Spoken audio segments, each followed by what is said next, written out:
অভিযোগ কমিয়ে দেন, দেখবেন সুখে থাকবেন। এইটা নাই, ওইটা নাই, এইটা পাই নাই, ওইটা পাই নাই, জীবনে এইটা হই নাই রে, ওইটা পাইলাম না রে, এরকম অভিযোগ করে দেদারছে অনেক। এরকম লোক আছে না নাই? এরা অসুখী, এরা অসফল। সফল ব্যক্তিদের একটা গুণাবলী হচ্ছে এরা কমপ্লেইন করে কম, কমপ্লেইন করে কম, তারা শুকরিয়া করে বেশি। দে আর ভেরি গ্রেটফুল। তারা শুকরিয়া করে বেশি। এটা পাই নাই, ওইটা পাই নাই, এগুলো বলবেন না। কারণ আপনি যেটা পাইয়া খুশি না, অনেকে এইটা পাওয়ার জন্য সংগ্রাম করে যাচ্ছে।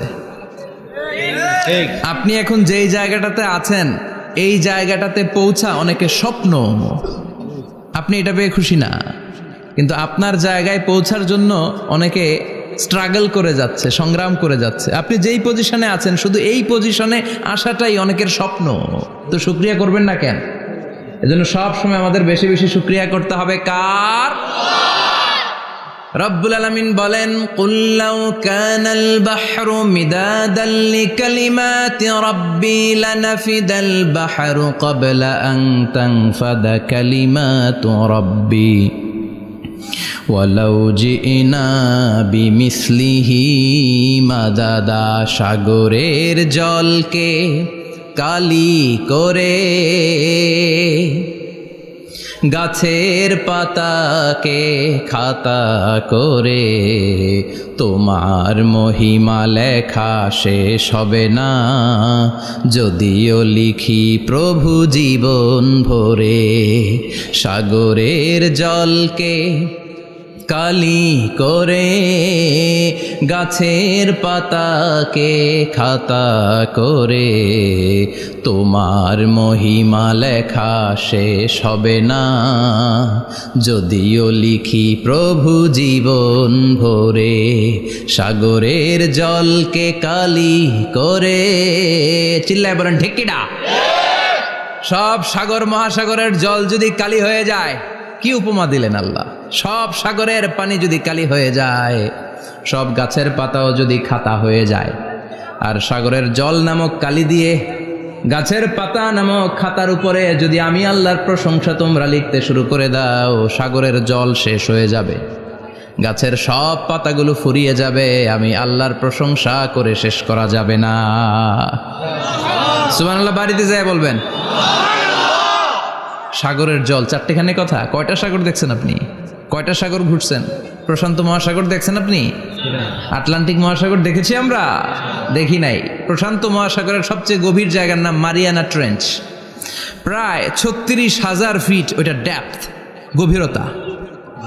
কয় হাজার ফিট গভীর? আপনার বাড়ির যে পুকুর কয় হাত গভীর? হ্যাঁ, 36,000 ফিট। কেন ইমাজিন, কল্পনা করতে পারেন 36,000 ফিট গভীর এটা মারিয়ানা ট্রেঞ্চ, প্রশান্ত মহাসাগর। আর এই পৃথিবীর সবচেয়ে উঁচু যে পাহাড়টা, এটার নাম মাউন্ট এভারেস্ট। এটার উচ্চতা প্রায় অ্যাপ্রক্সিমেটলি অ্যারাউন্ড 29,000 ফিট। পাহাড়, পৃথিবীর সবচেয়ে উঁচু পর্বত শৃঙ্গ মাউন্ট এভারেস্ট 29,000 ফিট। আর পৃথিবীর সবচেয়ে গভীর সাগর, প্রশান্ত মহাসাগরের সবচেয়ে গভীর জায়গা মারিয়ানা ট্রেঞ্চ, ওইটা নাকি 36,000 ফিট। তাহলে ওই পাহাড়কে তুলে ধরে এনে প্রশান্ত মহাসাগরের সবচেয়ে গভীর জায়গা মারিয়ানা ট্রেঞ্চের উপর যদি ছেড়ে দেয়া হয়, পুরো পাহাড় ডুবে যাবে। সুবহানাল্লাহ নাই? পুরো পাহাড় ডুবে যাবে, উপরে পানি থেকে যাবে প্রায় 7,000 ফিট। আল্লাহু আকবার। এই পৃথিবীর দ্বিতীয় গভীরতম সাগরের নাম আটলান্টিক মহাসাগর। এ সাগরের সবচেয়ে গভীর জায়গার নাম হচ্ছে পুয়ের্তো রিকো। এই পুয়ের্তো রিকোর গভীরতা প্রায় 33,000 ফিট। কত? আর সবচেয়ে বড় পাহাড় 29,000 ফিট।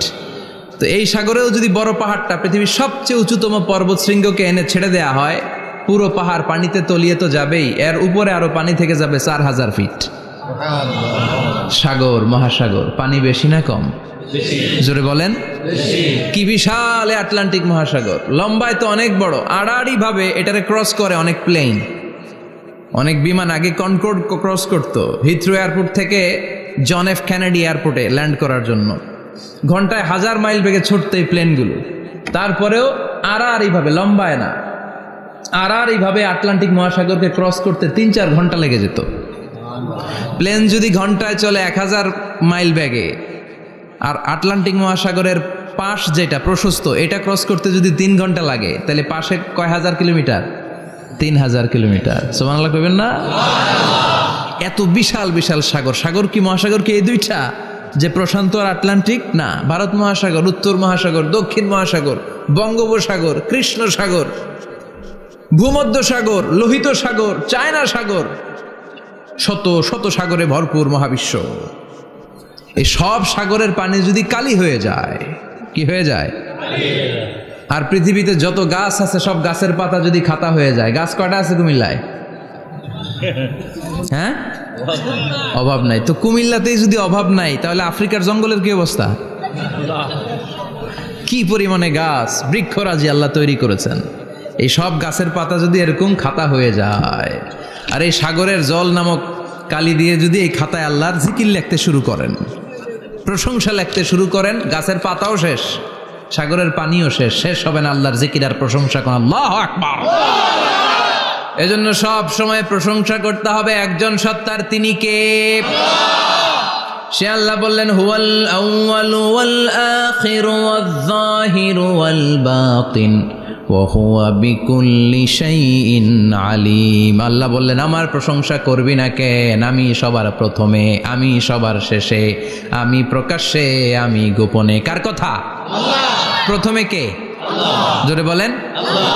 প্রথমে আল্লাহ আল্লাহ, শেষেও আল্লাহ আল্লাহ, আকাশে আল্লাহ আল্লাহ, জমিনে আল্লাহ আল্লাহ। পড়েন পড়েন, প্রথমে আল্লাহ আল্লাহ, শেষেও আল্লাহ আল্লাহ, আকাশে আল্লাহ আল্লাহ, জমিনে আল্লাহ আল্লাহ। আবার পড়েন, প্রথমে শেষেও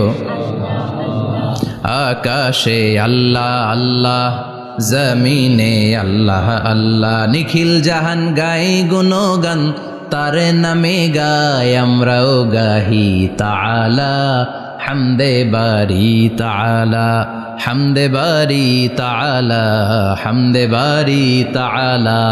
পড়েন আল্লাহু আকবার। তিনিই প্রথম, তিনিই শেষ, তিনিই প্রকাশ্য, তিনিই গোপন। এজন্য প্রশংসা চলবে একজনের। চিল্লায় বলেন, কে? আল্লাহ তোমার প্রশংসার জন্য আমরণ আমরা করতে পারি, তৌফিক দাও। জোরে পড়েন আমিন।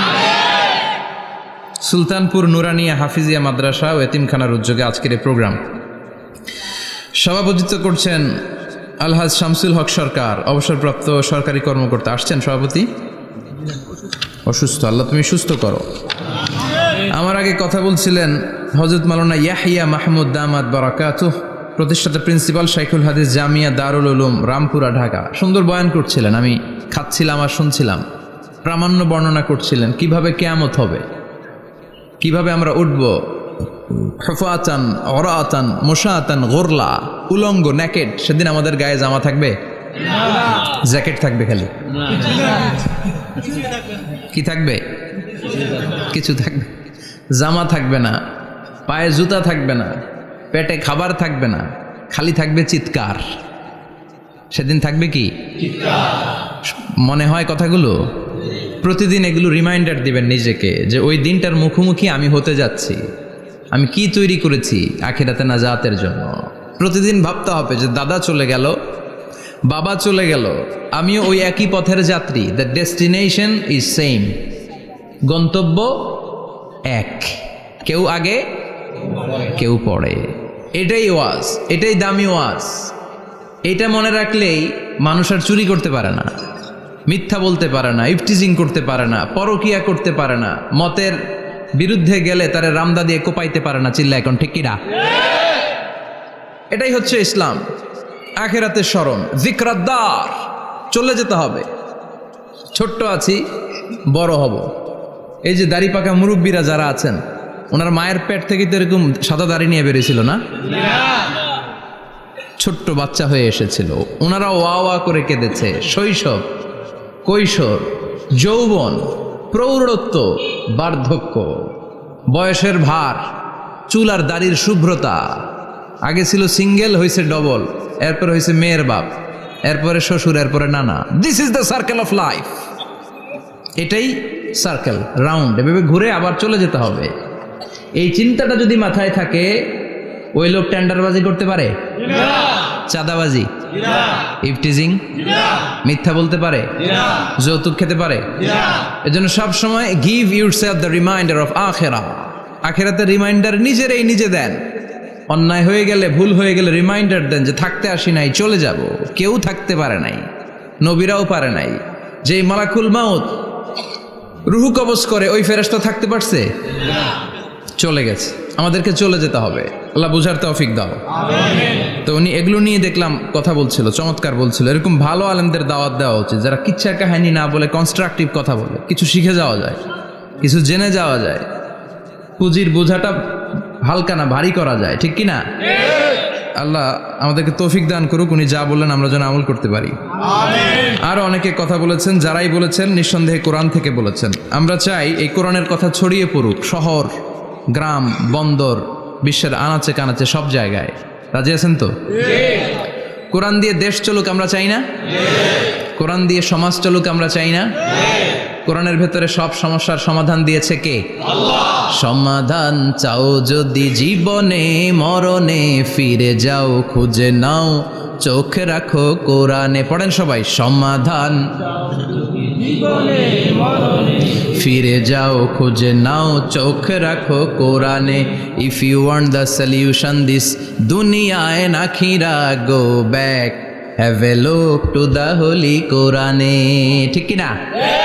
গো back, sit down and have a look to the Quran. বসো, ঠান্ডা মাথায় দেখো কোরআনে কি বলেছে আল্লাহ। প্রবলেম সলভিং মেথোডোলজি, সব সমস্যার সমাধান এই কোরআনে আছে না নাই? এই কোরআনের মাজলিসে আজকে আসতে বসতে পেরে খুশি না বেজার? কম না বেশি? আসুন আমরা আল্লাহর দরবারে শুকরিয়া জানাই আর পড়ি আলহামদুলিল্লাহ। প্রাণটা খুলে পড়েন আলহামদুলিল্লাহ। আল্লাহর একটা ডাক দেন, বলেন ইয়া আল্লাহ। আরো জোরে পড়েন ইয়া আল্লাহ। আল্লাহ তুমি কবুল করো। আমরা সরাসরি এই বইটা থেকে এখন কথা শুনবো। এই দেখেন, পৃথিবীর কোনো বইয়ে এত ময়লা থাকে না যত ময়লা থাকে কোরআনে। কারণ সমাধান দিবে তো, এজন্য ময়লা টয়লা নিয়ে সব সমাধান করে ফেলবে কোরআন। যত জায়গায় তাফসির করতে যাই ধুলাবালি মিশে থাকে। Quran for not your bookshelf, Quran is for yourself. Quran আপনার বুক সেলফের জন্য না, কোরআন আপনার জন্য। আমরা বুক সেলফে রাখি, তাও নিচের থাকে না, উপরের থাকে, যাতে কেউ নাগাল না পায়। এরকম ডাকাইতে আছে না নাই? কোরআনের সাথে অ্যাটাচমেন্ট বাড়াতে হবে। You have to increase your attachment with the holy Quran. এটা এনলাইটেন করতে এসেছে আপনার জীবনকে, আলোকিত। এই যে আমরা কোরআনের উপর আলোকপাত করি না, এটা এনলাইটেন করে, আলো বিচ্ছুরিত করে, আপনার জীবনকে উজালা করবে। এজন্য কোরআনের সাথে সম্পর্ক বাড়াতে হবে, শুদ্ধভাবে পড়তে জানতে হবে, অর্থ জানতে হবে। আল্লাহ কি বলেছেন জানতে মনে চায় না? আসুন আমরা জানার চেষ্টা করি। আল্লাহ তুমি তৌফিক দাও, পড়েন আমিন। আমি আপনাদের খেদমতে সূরা ইয়াসিন থেকে তেলাওয়াত করছি, টের পাইছেন? ইয়াসিন মুখস্থ আছে কার কার? আর উঠবে না হাত?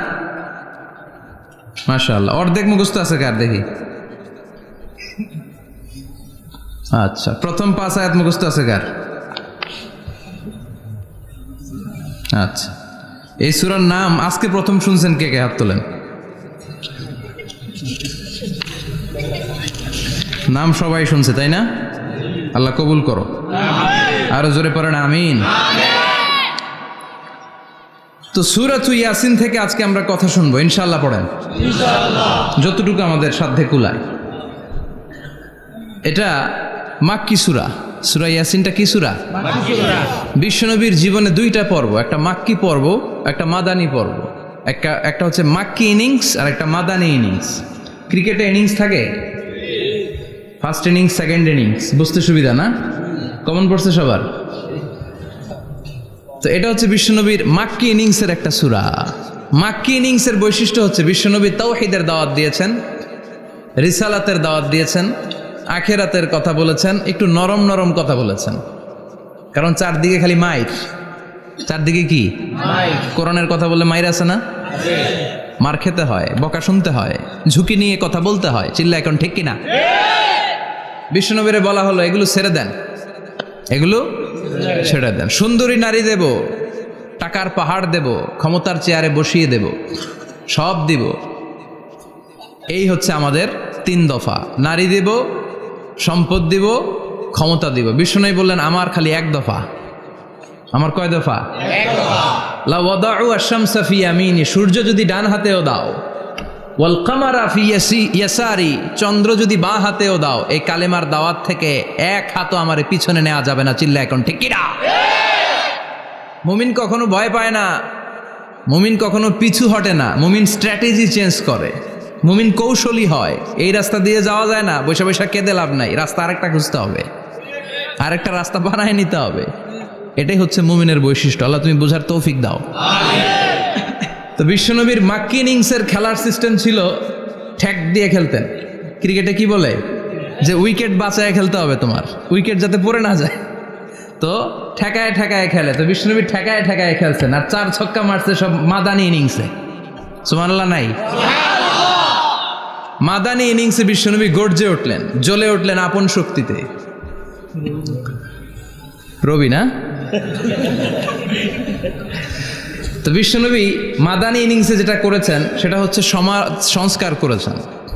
হি was a very good reformer of the society, as a father, as a husband, as a reformer of the society, as a lawgiver, as a lawmaker, as a commander, and as a messenger. Muhammad is the Superman of the world.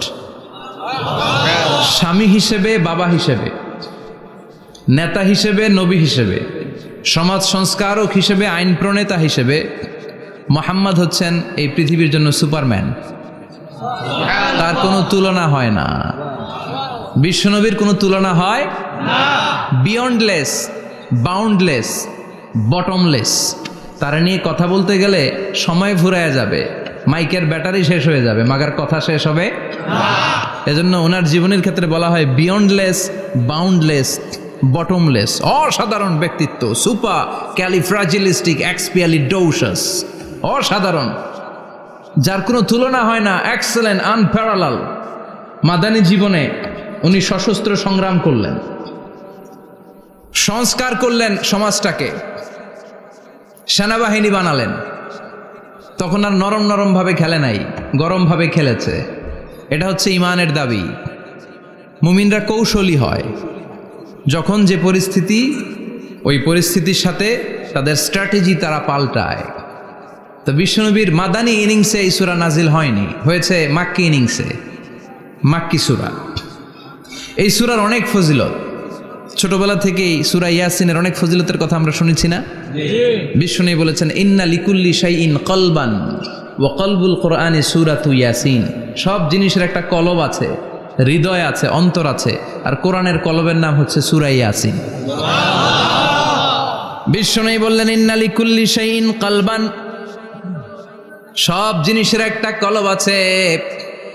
ওয়া ইন্না কলবাল কোরআনি সূরাতু ইয়াসিন, আর কোরআনের কলবের নাম হলো সূরাতু ইয়াসিন। মান ক্বারাআ সূরাতা ইয়াসিন মাররা ওয়াহিদা, একবার সূরাতু ইয়াসিন তেলাওয়াত করলে 10 পারা কোরআন খতমের সওয়াব হয়ে যায়। বিশ্বনবী বলতেন ইন্না ফিল জাসাদি মুদগা, দেহে একটা গোশতের টুকরা আছে, ইযা সালুহাত সালুহাল জাসাদু কুল্লু, এই দেহের গোশতের টুকরা যদি ভালো হয়ে যায়, পুরো দেহটারে ভালো করে দেয় কে? আল্লাহ। এই দেহের গোশতের টুকরাটা যদি পচে যায়, পুরো দেহটারে নষ্ট করে দেয় কে? আল্লাহ। বিশ্বনবী বললেন আলা ওয়াহিয়াল কলব, ওই টুকরাটার নাম হলো কলব। টুকরাটার নাম কি? কলব। এজন্য কলবের মধ্যে আল্লাহর জিকির বসাইতে হবে। কি বসাবেন? জিকির। নাকি আয়না বসাবেন? আয়না বসায় না? আয়না বসাইয়া দে মোর দয়াল বাবা, কেবলা কাবা, সব মুখস্থ। আয়না বসাইয়া দে মোর, নবীর কলবে আয়না বসায় নাই নবী। সেদিন আবু বকর, ওমর ফারুক, কেউ আয়না বসাইছে? আবু হানিফা, শাফিঈ, এরা কলবের মধ্যে আয়না বসাইছে? বসাইছে জিকির। চিল্লায় বলেন বসাইছে কি? এজন্য আল্লাহ বললেন আলা বিযিক্রিল্লাহি তাতমাইন্নুল কুলুব। দুনিয়ার কোনো জিনিস দিয়ে কলব ঠান্ডা হয় না, দুনিয়ার কোনো জিনিস দিয়ে কলব পরিচ্ছন্ন হয় না। কলব শুধু পরিচ্ছন্ন হয় একটা জিনিস দিয়ে, লা ইলাহা ইল্লাল্লাহ, লা লা ইলাহা ইল্লাল্লাহু মুহাম্মাদুর রাসূলুল্লাহ সাল্লাল্লাহু আলাইহি ওয়াসাল্লাম। তাহলে কোরআনের একটা কলব আছে, আমাদের দেহে যেমনি কলব আছে, প্রতিটা প্রাণীর যেমনি কলব আছে, অন্তর আছে, কোরআনেরও কলব আছে না নাই? কোরআনের কলবের নাম চিল্লায় বলেন, কোরআনের কলবের নাম। আবার বিশ্বনবী বলতেন, ইকরাউ আলা মাউতাকুম সূরাত ইয়াসিন, তোমাদের মুমূর্ষ ব্যক্তিদের সামনে বসে সূরাত ইয়াসিন তেলাওয়াত করো। রূহ চলে যাবে, মৃত্যুর একেবারে দ্বার প্রান্তে দাঁড়িয়ে এই মুহূর্তে তার পাশে বসে পড়তে আরম্ভ করেন, ইয়াসিন ওয়াল কুরআনিল হাকীম ইন্নাকা লামিনাল মুরসালিনা আলা সিরাতিম মুস্তাকিম। ওই ব্যক্তির ঈমানের মৃত্যু দান করে দিবে কে? আল্লাহ। মৃত্যুর কষ্ট হালকা করে দিবে কে? আল্লাহ। আবার বিশ্বনবী বলতেন, রাত্রিবেলা যে ব্যক্তি একবার সূরাত ইয়াসিন তেলাওয়াত করে ঘুমাতে যায়, সকালবেলা নিষ্পাপ অবস্থায় তারে ঘুম থেকে জাগাবে কে? আল্লাহ। তাহলে এই সূরার মর্যাদা কম কম না বেশি বেশি? কলবুল কোরআন, এটা কোরআনের কলব, একবার পড়লে 10 পড়ার সওয়াব। আবার মুমূর্ষ ব্যক্তির সামনে বসে সূরা ইয়াসিন তেলাওয়াত করতে বলা হয়েছে, তাহলে মৃত্যুর কষ্টরে হালকা করে দেয় কে? আল্লাহ। আবার রাত্রিবেলা সূরা ইয়াসিন তেলাওয়াত করলে সকালবেলায় নিষ্পাপ বানায় দেয় কে? আল্লাহ। মনে থাকবে? কোরআনের কলবের নাম কি? ভুলে যাবেন না তো? বেশি বেশি তেলাওয়াত করতে রাজি আছেন? সকাল সন্ধ্যা তেলাওয়াত করবেন তো? সূরা ইয়াসিন ছাড়াও এই সূরার অনেকগুলো নাম তাফসীর গ্রন্থে পাওয়া যায়। এই সূরার একটা নাম হচ্ছে সূরাতুল কাদিয়া, সূরাতুল কাদিয়া, তাকদি হাজাতা কারিহা। যে এই সূরা তেলাওয়াত করে, ওই তেলাওয়াতকারীর যে হাজত আছে, প্রয়োজন আছে, এই সূরার বরকতে আল্লাহ তার প্রয়োজন পূরণ করে দেয়। আমাদের জীবনে প্রয়োজন আছে না নাই? কার কাছে চাইবো? বিপদে পড়লে কারে বলবো? আমরা বিপদে পড়লে প্রথমে শেয়ার দেই ফেসবুকে। কোথায় শেয়ার? আগে শেয়ার দিব কার কাছে? মনে থাকবে? বিপদে পড়লে ফেসবুকে শেয়ার দিব না, বন্ধুরে শেয়ার করব না, বউয়ের কাছেও পরে শেয়ার করব, আগে শেয়ার করব কার কাছে? মনে থাকবে? এজন্য বিশ্বনবী বলতেন, এই সূরার নাম সূরাতুল কাদিয়া, মানুষের হাজত পূরণ করে দেয়। এই সূরা তেলাওয়াত করে যদি আপনি আল্লাহর কাছে কোনো বিপদ থেকে পানা চান অথবা কোনো প্রয়োজন নিয়ে দোয়া করেন, সূরার বরকতে প্রয়োজনটা পূর্ণ করে দেয় কে? আল্লাহ। কেউ যেটা পারে না পারে কে? আল্লাহ। কেউ যেটা দেয় না দেয় কে? আল্লাহ। কেউ যেটা শোনে না শোনে কে? আল্লাহ। তাহলে পেলাম সূরাতুল কাদিয়া। আরেকটা নাম আছে সূরার, সেটা হচ্ছে সূরাতুল আযীমা, সুমহান সূরা। কি সূরা? সুমহান, আযীমা। এই আযীম আর আযীমা এই শব্দ দুইটা অনেক দামি, আল্লাহ যে কোনো জায়গায় ব্যবহার করেন নাই। বিশ্বনবীর চরিত্রের উপমা দিতে যে আল্লাহ আযীম শব্দ বলেছেন, তাই না? রব্বুল আলামিন বলেন, ওয়া ইন্নাকা লাআলা খুলুকিন আযীম। ও নবী, সাধারণ কোন চরিত্র আপনারে আমি দেই নাই, আপনারে আমি দিয়েছি আযীম একটা চরিত্র, খুলুকুন আযীম। And verily indeed you are on a very good standard of character. অসাধারণ চরিত্র দিয়েছে। বিশ্বনবীর চরিত্র বুঝাতে যে আল্লাহ কি শব্দ ব্যবহার করেছেন? কথা বলে না, তাফসীর শিখে যেতে হবে। কোন শব্দ ব্যবহার করেছেন? আযীম। আবার আল্লাহ নিজের পরিচয় দিতে যে আযীম বলেছেন, ওয়ালা ইয়াউদুহু হিফযুহুমা ওয়া হুয়াল আলিয়্যুল আযীম। সুবহানাল্লাহ। আকাশ জমিনের নিয়ন্ত্রণ করতে যে আল্লাহ কখনো ক্লান্ত হয় নাকি? কারণ তিনি হচ্ছেন আল আলিয়্যুল আযীম। আল্লাহু আকবার। তার মানে নবীর চরিত্রের ক্ষেত্রে আযীম, আল্লাহর নিজের সত্তার ক্ষেত্রে আল্লাহ বললেন আযীম। আবার বললেন কিয়ামতের দিন গোটা পৃথিবীটারে আমি নাড়িয়ে দেব, গোটা পৃথিবীতে একটা আমি ভূমিকম্প দিব। এই কথাও কোরআনে আছে না নাই? ইযা জুলজিলাতিল আরদু জিলজালাহা আল কারিয়াতু মাল কারিয়া। পুরো পৃথিবী কাঁপিয়ে দিব। এই কাঁপাকাঁপিটা, ওই দিনের ভূমিকম্পটা কি অন্যান্য সময়ের ভূমিকম্পের মতো হবে? এই ভূমিকম্পকে আল্লাহ বলেছেন আযীম। ইন্না জালজালাতা সাআতি লা শাইউন আযীম। সেদিনের ভূমিকম্প সাধারণ কোনো আর্থকোয়েক নয়, সাধারণ ভাইব্রেশন না, এটা আযীম। আবার আল্লাহ এই কোরআনকেও আযীম বলেছেন, ওয়ালাকাদ আতাইনাকা সাবআম মিনাল মাসানি ওয়াল কুরআনাল আযীম। ও নবী, আমি আপনার নিত্য পাঠনীয় সপ্তবাক্য সূরাতুল ফাতিহা দিয়েছি, সাথে সাথে কোরআনে আযীম দান করেছি। সুবহানাল্লাহ। তার মানে কোরআনের ক্ষেত্রে আযীম, কিয়ামতের ভূমিকম্প এটা আযীম, আল্লাহ নিজেও আযীম, বিশ্বনবীর চরিত্র।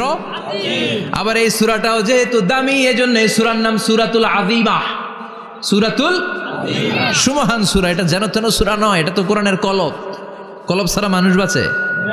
হার্ট ফাউন্ডেশনে যেয়ে দেখবেন মানুষের কি অবস্থা।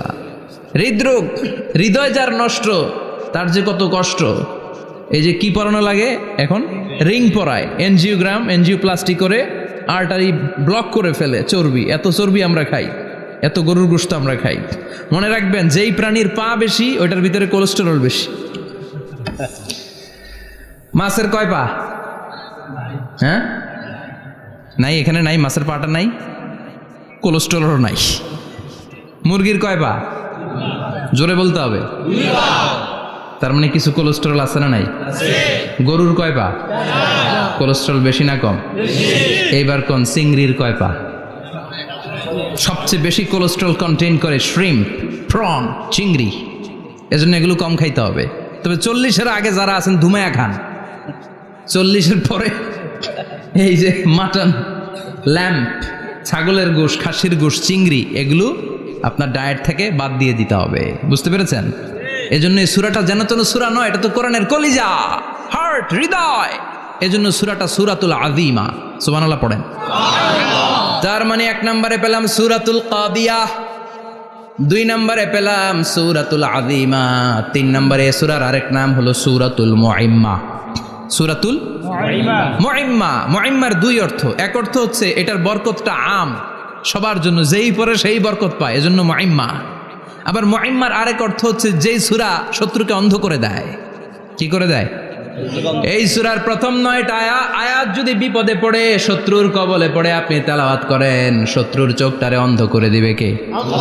বিশ্বনবী মক্কা থেকে যখন মদিনায় যায়, হিজরতের সময় বিশ্বনবী সূরাতুল ইয়াসিনের প্রথম 9টা আয়াত তেলাওয়াত করলেন। তেলাওয়াত করে আল্লাহর নাম নিয়ে ঘর থেকে বের হলেন। আশেপাশে কাফেররা ঘুরে কিন্তু বিশ্বনবীরে দেখে না, সবাই খেলে এরকম এরকম করে, ডানে বায়ে হাতায়, বিশ্বনবীর সামনে দিয়ে যায়, কিন্তু কাফেরদের চোখ অন্ধ করে দিয়েছে কে? আল্লাহ। এজন্য কোরআন তেলাওয়াত করলে কাফেরদের চোখকে অন্ধ বানায় দেয় কে? আল্লাহ। এজন্য সূরার একটা নাম হচ্ছে সূরাতুল মুইম্মা। কি নাম? অন্ধ করে দেয়। তাফসিরে কুরতুবির মুসান্নিফ ইমাম আল কুরতুবি, উনাকে জালিম বাদশাহ বন্দী করেছিল। ওনার তাফসিরে এসেছে উনি শক্তিশালী লোক ছিলেন, জেলখানা ভেঙে বাঁচার জন্য দিছে দৌড়। উনারেও ধরার জন্য জালিম বাদশার সৈনিকেরা ঘোড়া নিয়ে রওনা হয়েছে। উনিও দৌড়ায়, ঘোড়াও পেছন থেকে আসে। ওমিয়া মানুষ কি ঘোড়ার দৌড়ের সাথে পারে? উনি হাঁটতে হাঁটতে হয়রান হয়ে এক বালুর ময়দানে যে ধপাস করে পড়েছেন। ওরাও ঘোড়া দিয়ে এসে নেমেছে, কিন্তু আজীব তামাশা, উনি বালুতে ধপাস করে পড়েই সূরাতুল ইয়াসিনের প্রথম 9 আয়াত তেলাওয়াত করতে শুরু করেছেন। ওরা নিচে নেমে ডানে বায়ে সামনে পিছনে খালি খুঁজে, কিন্তু দেখে না, সামনে কিন্তু বসা। ওদের চোখটার অন্ধ করে দিছে কে? আল্লাহ। বিশ্বাস হয়? ঈমান হয়? এজন্য বিপদে পড়লে সূরাতুল ইয়াসিনের প্রথম 9 আয়াত পড়তে রাজি আছেন? আল্লাহ তুমি তৌফিক দাও। আরো জোরে পড়েন আমিন। এজন্য আল্লাহ চমৎকার ভাবে এই সূরাটা শুরু করে দিলেন। 2টা কাটা অক্ষর দিয়ে আল্লাহ বললেন, ইয়াসিন ওয়াল কুরআনিল হাকীম ইন্নাকা লামিনাল মুরসালিন আলা সিরাতিম মুস্তাকিম। পড়েন সুবহানাল্লাহ। ইয়াসিন। সূরাটা শুরু করলেন কি দিয়ে? ইয়াসিন। এটা কি কোনো বাক্য? এটা কি কোনো শব্দ? এটা কি অক্ষর? 2টা। প্রথম অক্ষরের নাম, দ্বিতীয়টা আওয়াজ করে বলেন, প্রথম অক্ষরটার নাম, দ্বিতীয়টা। খুব চমৎকার না? বাক্য দিয়ে এই সূরাটা শুরু করে নাই। যেমন ইযা জুলজিলাতিল আরদু জিলজালাহা, এই সূরার প্রথম আয়াত, এটা একটা বাক্য না? জি। আচ্ছা। ওয়াদ-দুহা ওয়াল-লাইলি ইযা সাজা, বাক্য না? জি। কিন্তু ইয়াসিন, এটা কি কোনো বাক্য? না। এটা কি কোনো শব্দ? না, এটা কাটা 2টা অক্ষর। সুবহানাল্লাহ পড়েন। আল্লাহ 114টা সূরার প্রায় 29টা সূরা এরকম কাটা কাটা অক্ষর দিয়ে শুরু করেছেন। সুবহানাল্লাহ নাই? এই 29টা সূরা কখনো আল্লাহ একটা অক্ষর দিয়ে শুরু করেছেন, কখনো 2টা অক্ষর দিয়ে, কখনো 3টা দিয়ে, কখনো 4টা দিয়ে, কখনো 5টা দিয়ে। একটা অক্ষর দিয়ে আল্লাহ কোরআনের সূরা শুরু করেছেন, এরকম একটা সূরা বলেন। নুন ওয়াল কলামি ওয়া মা ইয়াসতুরুন। নুন, নুন দিয়ে সূরা শুরু হয়ে গেছে। তারপরে কফ, এক অক্ষর দিয়ে সূরা শুরু হয়ে গেছে। সুবহানাল্লাহ পড়েন। সুবহানাল্লাহ। এবার বলেন 2 অক্ষর দিয়ে সূরা শুরু হয়েছে এরকম সূরা বলেন। আমিন। এত দূরে যান কেন? এটা আছে না নাই? আছে, ইয়াসিন। ইয়াসিন, সুবহানাল্লাহ পড়েন। ইয়াসিন 2 অক্ষর দিয়ে। তারপরে হামিম। এবার 3 অক্ষর দিয়ে আল্লাহ সূরা শুরু করছেন এরকম। আলিফ লাম মিম তা সিন মিম। আল্লাহু আকবার। আবার 4টা অক্ষর দিয়ে সূরা শুরু হয়েছে এরকম আছে না নাই? আবেশাব কোন? আলিফ লাম মিম র, আলিফ লাম মিম সদ আছে না নাই? আবার 5টা কাটা অক্ষর দিয়ে সূরা শুরু হয়েছে এরকম সূরাও আছে না নাই? সূরা মারিয়ামের শুরুতে কি আছে? কাফ হা ইয়া আইন সাদ। সুবহানাল্লাহ পড়েন। এরকম প্রায় 29টা সূরা আল্লাহ কাটা কাটা অক্ষর দিয়ে শুরু করেছেন, কোনো বাক্য দিয়ে নয়, কোনো শব্দ দিয়ে নয়। কি দিয়ে? হারফ দিয়ে। হারফ, এই হারফগুলোরে বলে হুরুফ আত-তাহাজ্জি বা হুরুফ আল মুকাত্তাআত, কাটা কাটা অক্ষর। মনে রাখবেন কোরআনের আয়াতগুলো 2 ভাগে বিভক্ত, একটা মুহকাম, একটা মুতাশাবিহ। মুহকাম মানে যেগুলোর অর্থ আমরা জানি, যেগুলোর ব্যাখ্যা আমরা জানি, যেটার ইন্টারপ্রিটেশন, এক্সপ্লেনেশন আমাদের জানা আছে। আর মুতাশাবিহ আমরা অর্থ জানি না, আমরা ব্যাখ্যা জানি না, এটা দিয়ে আসলে কি বুঝাইছে আমরা কেউ জানে না। জানে একজন, চিল্লায় বলেন তিনি কে? আল্লাহ বললেন ওয়া ইন কুনতুম ফি রাইবিম মিম্মা নাযালনা আলা আবদিনা ফাআতু বিসূরাতিম মিন মিসলিহি ওয়াদউ শুহাদাআকুম মিন দুনিল্লাহি ইন কুনতুম সাদিকিন।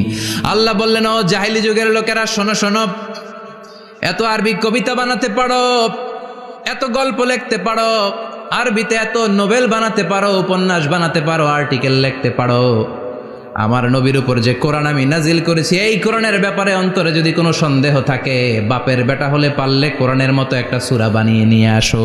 পারছে? কিয়ামত পর্যন্ত কেউ পারবে? বিশ্বনবী যেই জামানাতে এসেছিলেন ওই জামানায় আরবি ভাষা সাহিত্যের উৎকর্ষতা সাধিত হয়েছিল। আরবি ভাষার এতটা উৎকর্ষ পৃথিবী কখনো দেখে নাই। কবিতা, গদ্য, পদ্য, গল্প, উপন্যাস, রচনা, প্রবন্ধ, আর্টিকেলের সয়লাভ। এই ভাষা সাহিত্যিকদের চোখে আঙ্গুল দিয়ে আল্লাহ বুঝাতে চাইলেন এত অর্থ করতে পারো, এত ব্যাখ্যা জানো, এত বড় বড় বুলিয়া ওড়াও, এত কিছু তুমি জানো, তাহলে বলো ইয়াসিন অর্থ কি? সুবহানাল্লাহ কইবেন না? তাইলে বল নুন অর্থ কি? কফ মানে কি? আলিফ লাম রা মানে কি? ফাবুহিতাল্লাযী কাফার। কেউ জানে না, কেউ উত্তর দিতে পারে না। কোন সুবহানাল্লাহ।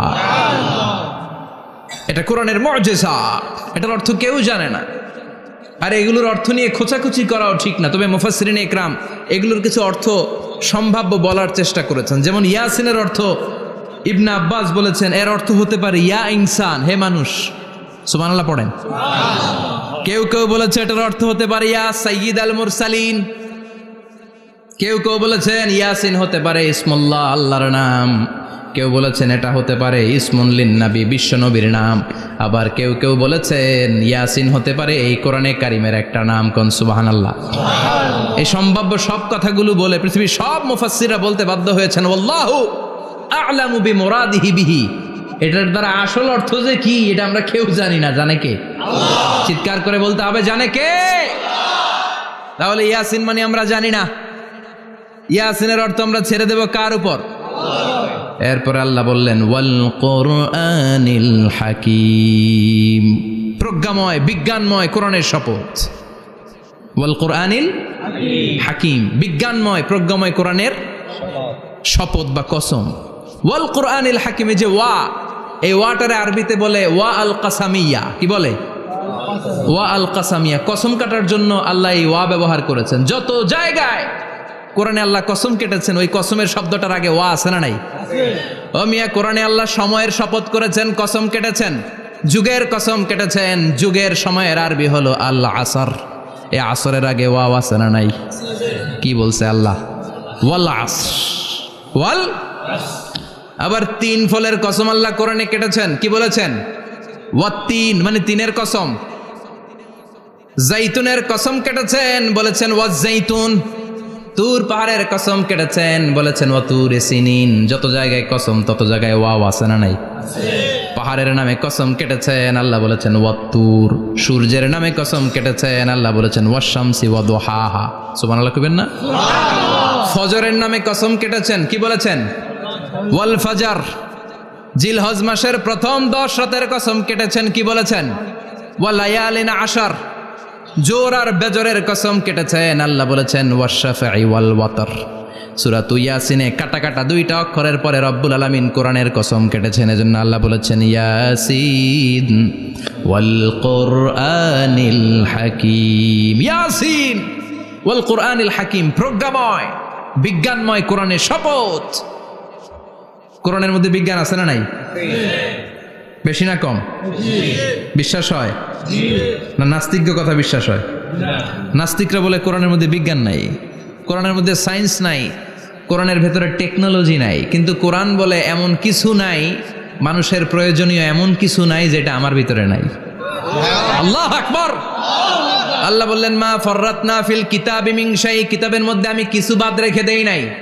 ইতিহাসের কথা বলেছি, পাতালপুরীর কথা বলেছি, ঊর্ধ্ব জগতের কথা বলেছি, মহাকাশের কথা বলেছি, cosmology, astrology, geology, zoology, botany, human anatomy, embryology, সব কিছুর কথা কোরআনের মধ্যে দিয়েছে কে? কোরআনের ভেতরে মানুষের কথা আছে না নাই? কোরআনের মধ্যে গাভীর কথা আছে না নাই? গাভীর কথাও আছে। কই আছে? হ্যাঁ, সূরাতুল গাভীর সূরা। সুবহানাল্লাহ কইবেন না? মানুষের কথা আছে সূরাতুল ইনসান, জিনদের কথা আছে সূরাতুল জিন, মাকড়সার কথা আছে সূরাতুল আনকাবুত, মৌমাছির কথা আছে সূরাতুন নাহাল। মৌমাছির কথা বলেছেন, দুধের কথা বলেছেন, প্রাণীর কথা বলেছেন, খাদ্যের কথা বলেছেন, মানুষের দেহ বৈশিষ্ট্যের কথাও বলেছেন। চিৎকার করে পড়েন আল্লাহু আকবার।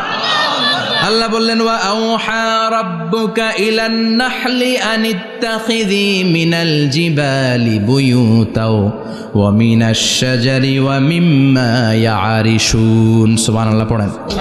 ওয়া আওহা রাব্বুকা ইলান নাহল, আল্লাহ মৌমাছির কাছে সিক্রেট মেসেজ পাঠিয়েছেন। সুবহানাল্লাহ পড়েন। ওহীকে আরবিতে বলে সিক্রেট মেসেজ। সায়েন্টিফিক আলোচনা শুরু হইতেছে, মনোযোগ আছে না গেছে? জিমানি ধরছে? হ্যাঁ, মনোযোগ আছে না গেছে? তাকবীর দেওয়া যাবে? জোরে না আসতে? শুরুতে বিবাহিতরা দেন, এরপরে অবিবাহিতরা দেন, এরপরে সবাই মিলে দেন। বিবাহিত কারা কারা দেখি?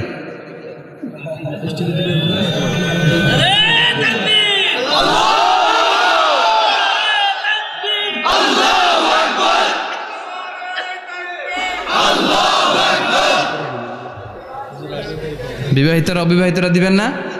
শুরুতে বিবাহিতরা দেন, তারপরে অবিবাহিতরা দেন, তারপরে সবাই মিলে দেন। বিবাহিতরা রেডি? দেখবো কাদের গলায় জোর বেশি। দেখি দেখি, বিবাহিতরা দেন লিল্লাহি তাকবীর। মাশাআল্লাহ। এবার অবিবাহিতরা রেডি? আওয়াজ নাই, হেরে যাবে আজকে, হেরে যাবে। রেডি? তাকবীর দাও, লিল্লাহি তাকবীর।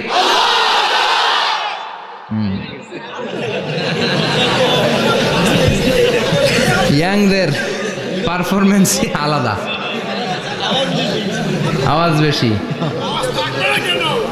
এবার সবাই মিলে 3টা লিল্লাহি তাকবীর, লিল্লাহি তাকবীর, লিল্লাহি তাকবীর। আল্লাহ মৌমাছিকে ওহী করেছেন। কি করেছে দেখেন, ওয়াল কুরআনিল হাকিম। আল্লাহ যে বললেন শেষ হবে না এই কথা। ওয়াল কুরআনিল হাকিম, বিজ্ঞানময় কোরআনের শপথ, প্রজ্ঞাময় কোরআনের শপথ। বিশ্বনবী বলেন লা তুহসা আজাইবুহু, কোরআনের আশ্চর্যান্বিতার কোনো শেষ নাই। ওয়ালা তাবলা গারাইবুহু, কোরআন কোনোদিন কারো কাছে পুরাতন মনে হয় না। ফিহি মাসাবিহুল হুদা, কোরআনের মধ্যে আছে হেদায়েতের মশাল। ওয়া মানারুল হিকমা, কোরআন হলো বিজ্ঞানের সুউচ্চ মিনার। লা তুহসা আজাইবুহু, কোরআনের আশ্চর্যান্বিতার শেষ নাই। যতই পড়বেন আপনি আশ্চর্য হয়ে যাবেন, যতই স্টাডি করবেন, যতই অধ্যয়ন করবেন, আপনার চোখকে খুলে দিবে কে? আল্লাহ। ওয়ালা তাবলা গরাইবহু, কোরআন কখনো পুরাতন হয় না। পুরান হয় নাকি? যার বয়স 50 বছর ধরে নামাজি মানুষ, প্রতি নামাজের প্রত্যেক রাকাতে কোন সূরা পড়া লাগে? তো 50 বছর যদি কেউ নামাজি হয়, তাহলে কত লক্ষবার উনি সূরা ফাতিহা পড়ছে উনি নিজে জানে? তারপরেও কোনোদিন কি মনে হয়েছে সূরা ফাতিহাটা একটু পুরান লাগে? আজকে কুল হল্লা দিয়ে শুরু করুন, কথা বলেন। পুরান লাগছে কোনোদিন? এত পড়ছি এটা, আজকে আর এটা না, আজকে আর একটা, এরকম মনে হয়? ওয়ালা তাবলা গরাইবহু, পুরান লাগে না। প্রতিদিন নতুন, প্রতিনিয়তই নতুন, অলওয়েজ নিউ, সব সময় নতুন। এজন্য বিশ্বনবী বললেন লা তুহসা আজাইবুহু, কোরআনের আশ্চর্যান্বিতার শেষ নাই। ওয়ালা তাবলা গরাইবুহু, কোরআন কখনো পুরাতন হয় না। ফিহি মাসাবিহুল হুদা, কোরআনের মধ্যে আছে হেদায়েতের মশাল। ওয়া মানারুল হিকমা, কোরআন হলো বিজ্ঞানের সুউচ্চ মিনার। সুবহানাল্লাহ। আল্লাহ বললেন ওয়া আওহা রাব্বুকা ইলান নাহাল, আমি মৌমাছির কাছে মেসেজ দিলাম, সিক্রেট মেসেজ। আনিত্তাখিযি মিনাল জিবালি বুয়ুতা, তোমরা পাহাড়ের মধ্যে তোমাদের বাড়ি বানাও, মৌচাক বানাও। অমিনা সাজার, গাছের মগ ডালে, বড় বড় ডালে তোমরা বাসা বানাও। ওয়ামিম্মা ইয়ারিশুন, উঁচু উঁচু জায়গায় মৌচাক বানাও, যাতে করে গ্রামের ছোট্ট ছেলেরা ঢিল মারতে না পারে। কোন সুবহানাল্লাহ। মৌমাছির আল্লাহ শিখাই দিছে। নিচু জায়গায় কোনোদিন মৌমাছির বাসা দেখবেন? নিচু জায়গায় সহজে নাগাল পাওয়া যায়, ধরা যায়। কথা কন। ডাল বেয়ে মগ ডালে ওঠা লাগে মধু খাইতে চাইলে। চিল্লায় বলেন ঠিক কিনা? আল্লাহ সিক্রেট মেসেজ দিলেন আর বললেন আনিত্তাখিযি। আলেম যারা আছেন বলেন তো, ইত্তাখিযি এটা কি মুজাক্কারের সিগা না মুয়ান্নাসের সিগা? কথা কইতে হবে। কেউ নাই এটার উত্তর দেওয়ার মতো? মুয়ান্নাস, মাশাআল্লাহ। এটা স্ত্রীবাচক শব্দ। আল্লাহ মৌমাছিকে যে মেসেজ করছে পুরুষ মৌমাছিরে কয় নাই, এটা নারী মৌমাছিরে কইছে। চিল্লা এখন সুবহানাল্লাহ। এখন গবেষণা করে দেখা গিয়েছে, কার্ল ভন ফ্রিচ একজন অস্ট্রিয়ান বিজ্ঞানী, উনি এটা নিয়ে গবেষণা করে 73 সালে 1973-তে নোবেল পেয়ে গেছে। এই আয়াতের উপর গবেষণা করে আল্লাহ কেমন করে সিক্রেট মেসেজ দিয়েছেন, কেমন করে মৌমাছি মৌচাকের বাসা বাঁধে, কেমন করে মধু আহরিত হয়, এটার উপর গবেষণা করে উনি একটা বই লিখেছেন, দ্য ডান্সিং বিজ। নেচে যাওয়া মৌমাছিগুলো, নাচতে নাচতে যেতে থাকা মৌমাছিগুলোর উপর একটা বই লিখে, দ্য ডান্সিং বিজ লিখে উনি নোবেল প্রাইজ পেয়েছেন এই মধুর উপরে। চিল্লায় পড়েন আল্লাহু আকবার। এখন কোরআনের আয়াত থেকে বোঝা গেল আনিত্তাখিযি মিনাল জিবালি বুয়ুতা, আল্লাহ নারী মৌমাছিকে বলেছেন মৌচাক বানাও, তোমাদের মধু রাখার জন্য বাসা বানাও। কার্ল ভন ফ্রিচ গবেষণা করে পেয়েছে মৌচাকের বাসা বানানো হয়, মধু আহরণ করা হয়। যেই মৌমাছিটা নেতৃত্ব দেয় এটা পুরুষ মৌমাছি নয়, এটা হলো মহিলা মৌমাছি। কোন সুবহানাল্লাহ। পুরো মৌচাকের মধ্যে মধু আহরণ, মধু নেওয়া, পুরো প্রসিডিউরটা সারার জন্য কোনো পুরুষ মৌমাছি লিডিং দেয় না, লিডিং দেয় একটা নারী মৌমাছি, স্ত্রী মৌমাছি। এজন্য ইত্তাখিয, ম্যাসকুলিন জেন্ডার ইউজ না করে আল্লাহ বলেছেন ইত্তাখিযি। নারী মৌমাছিকে আল্লাহ অ্যাড্রেস করে বলেছেন যাও মৌচাক বানাও আর এটার মধ্যে মধু আহরণ করো। চিল্লায় পড়েন আল্লাহু আকবার। আল্লাহ বললেন ইত্তাখিযি মিনাল জিবালি বুয়ুতা, পাহাড়ের মধ্যে ঘর বানাও। ওয়ামিনাস সাজার, গাছের বড় ডালের মধ্যে ঘর বানাও। ওয়ামিম্মা ইয়ারিশুন, উঁচু উঁচু জায়গায় ঘর বানাও। উনি গবেষণা পেয়েছেন এই মধুর মধ্যে অসাধারণ কিছু ন্যাচারাল অ্যান্টিসেপটিক আছে। কি আছে? Natural antiseptic. এটার নাম হচ্ছে প্রপিলিস। প্রপিলিস নামে একটা লিকুইড পাওয়া যায় মৌচাকের মধ্যে। এটা কাটা জায়গায় লাগা দিলে স্যাভলন, ডেটল কিছু লাগানো লাগবে না। ওই প্রপিলিসের কারণে আপনার কাটা জায়গা এমনি শুকিয়ে যাবে। সুবহানাল্লাহ পড়েন। দ্বিতীয় বিশ্বযুদ্ধে রাশিয়ান যত সৈনিকরা যুদ্ধে আহত হতো, ওরা আলাদা করে অ্যান্টিসেপটিক খাইতো না, ওরা মধু আইনা লাগাই দিত আর সুস্থ হয়ে যেত। সুবহানাল্লাহ পড়ে। নিউজিল্যান্ডের কিছু বিজ্ঞানীরা আবিষ্কার করেছে মৌমাছির হুলের ভিতরে রেমেটিক ফিভারের অ্যান্টিবায়োটিক আছে। অনেকের বাত জ্বর হয়, বাতের ব্যথা থাকে না? থাকে, মুরব্বীদের বেশি হয়। ওই জায়গার মধ্যে যদি আপনি মৌমাছি এনে ঢুকাই দিতে পারেন, মৌমাছির হুল লাগাই দিতে পারেন, ভালো হয়ে যাবে। মৌমাছি যখন হুল ফুটে আরাম লাগে না অনেক? খাইছেন? কামড় খাইছেন? হ্যাঁ, মজা লাগে। তো নিউজিল্যান্ডের এই গবেষকরা এরা আবিষ্কার করেছে যে মৌমাছি যদি হুল ফুটিয়ে দেয়, ওইখানে বাতের ব্যথা থাকলে, বেদনা থাকলে এটা ভালো হয়ে যাবে। আমি নিজে দেখেছি, বিবিসি একটা ডকুমেন্টারি, ইজিপশিয়ান একজন ফিজিশিয়ান, চিকিৎসক, উনি ওনার বাতের ব্যথায় আক্রান্ত যত রুগীরা আছে ওদের গায়ের মধ্যে মৌমাছি এনে এনে নিজে নিজে হুল ফুটায়। রুগী চিৎকার মারে, ও মাগো, ও আল্লাহ গো, কিন্তু একদিন পরে ব্যথা নাই, আর কয় ভালো হয়ে গেছি। সুবহানাল্লাহ কইবেন না? তো এজন্য এই কার্ল বন ফ্রিজ 1973-তে দ্য ডান্সিং বিজ লেখে গোটা বিশ্বকে তাক লাগিয়ে দিয়েছে। তার গবেষণার প্রতিটি পয়েন্ট কোরআনের এই আয়াতের সাথে মিলে যায়। চিৎকার করে পড়েন আল্লাহু আকবার। এই যে আমরা মধু খাই, এই মৌচাকের ভেতরে অন অ্যান অ্যাভারেজ অ্যারাউন্ড 60,000 মৌমাছি থাকে। 3 ভাগে, একটা হচ্ছে কুইন বি, একটা মেল বি, আর একটা হচ্ছে ওয়ার্কার বি। একটা থাকে রানী মৌমাছি, এর নেতৃত্বে সবাই চলে। আর একটা থাকে মেল বি, পুরুষ মৌমাছি, বংশ বাড়ানোর জন্য এদের কাজে লাগে। আর সব হচ্ছে ওয়ার্কার বি, সবাই কাজ করে। আল্লাহ বললেন সুম্মা খুলি মিন কুল্লি সামারাত ফাসলুকি সুবুলা রাব্বিকি যুলুলা। আল্লাহ সিক্রেট মেসেজ দিয়ে বললেন গাছের উপরে বাসাবাদ, পাহাড়ের উপরে মৌচাকের বাসাবাদ, উঁচু উঁচু জায়গায় তোমরা তোমাদের বাসা বাঁধো। সুম্মা কুলি মিন কুল্লি সামারাত, এরপর এলাকার যত মিষ্টি মিষ্টি ফুল আছে, ফল আছে, ওখান থেকে রস নিয়ে আসো। সুবহানাল্লাহ। পুষ্প রস সংগ্রহ করে মধুগুলো, এটার বলে sweet nectar. They collect the sweet nectar from the flowers. এবং মধুর মধ্যে এত চমৎকার জিনিস থাকার কারণ হচ্ছে মৌমাছিগুলো ওই এলাকার সব ধরনের ফুল, ভালো ভালো সুগন্ধযুক্ত ফুল ফল থেকে রস নিয়ে আসে। তো ওই গাছগুলোর মধ্যে বনাজি গাছ আছে না নাই? ঔষধি গাছ আছে না নাই? এজন্য মধুরে বলা হয় সব রোগের ঔষধ। যত বনাজি ঔষধি গাছের নির্যাস আর পুষ্প রস আছে সব আল্লাহ মধুর ভিতরে ঢুকায়া মধুকে আল্লাহ ন্যাচারাল ভ্যাকসিন বানিয়ে দিয়েছেন। চিল্লায়ে পড়েন আল্লাহু আকবার। আল্লাহ বললেন সুম্মা কুলি মিন কুল্লি সামারাত, সব ফল আর ফুল থেকে এই নেকটার পুষ্পরস নিয়ে আসো। ফাসলুকি সুবুলা রাব্বিকি যুলুলা, যেমন যেমন গিয়েছিলা পথ চিনায় আবার ফিরে আসো। ইয়াখরুজু মিন বুতুনিহা শারাব, এরপর তাদের পেট থেকে বের হয় শারাব। মুখতালিফুন আলওয়ানু, এক একটা মধুর কালার হয়ে যায় এক এক রকম। কোন সুবহানাল্লাহ। সরষে ফুলের মধু একটু সাদা সাদা হয় না? আমি হচ্ছি মধু খাওয়ার পোক। আমি দেশে বিদেশে যেখানে গিয়েছি ফ্রেশ হানি আমি অনেক খুঁজেছি। ইয়ামানি একটা মধু পাওয়া যায়, ইয়ামানের সাওয়াহিলি এলাকায়, পাহাড়ি এলাকায়, একেবারে কুচকুচে কালো। আবার অনেক মধু আছে কিছুটা খয়েরি এবং হলুদ বর্ণের, কিন্তু সরষে ফুলের যে মধুটা এটা অনেকটা সাদা।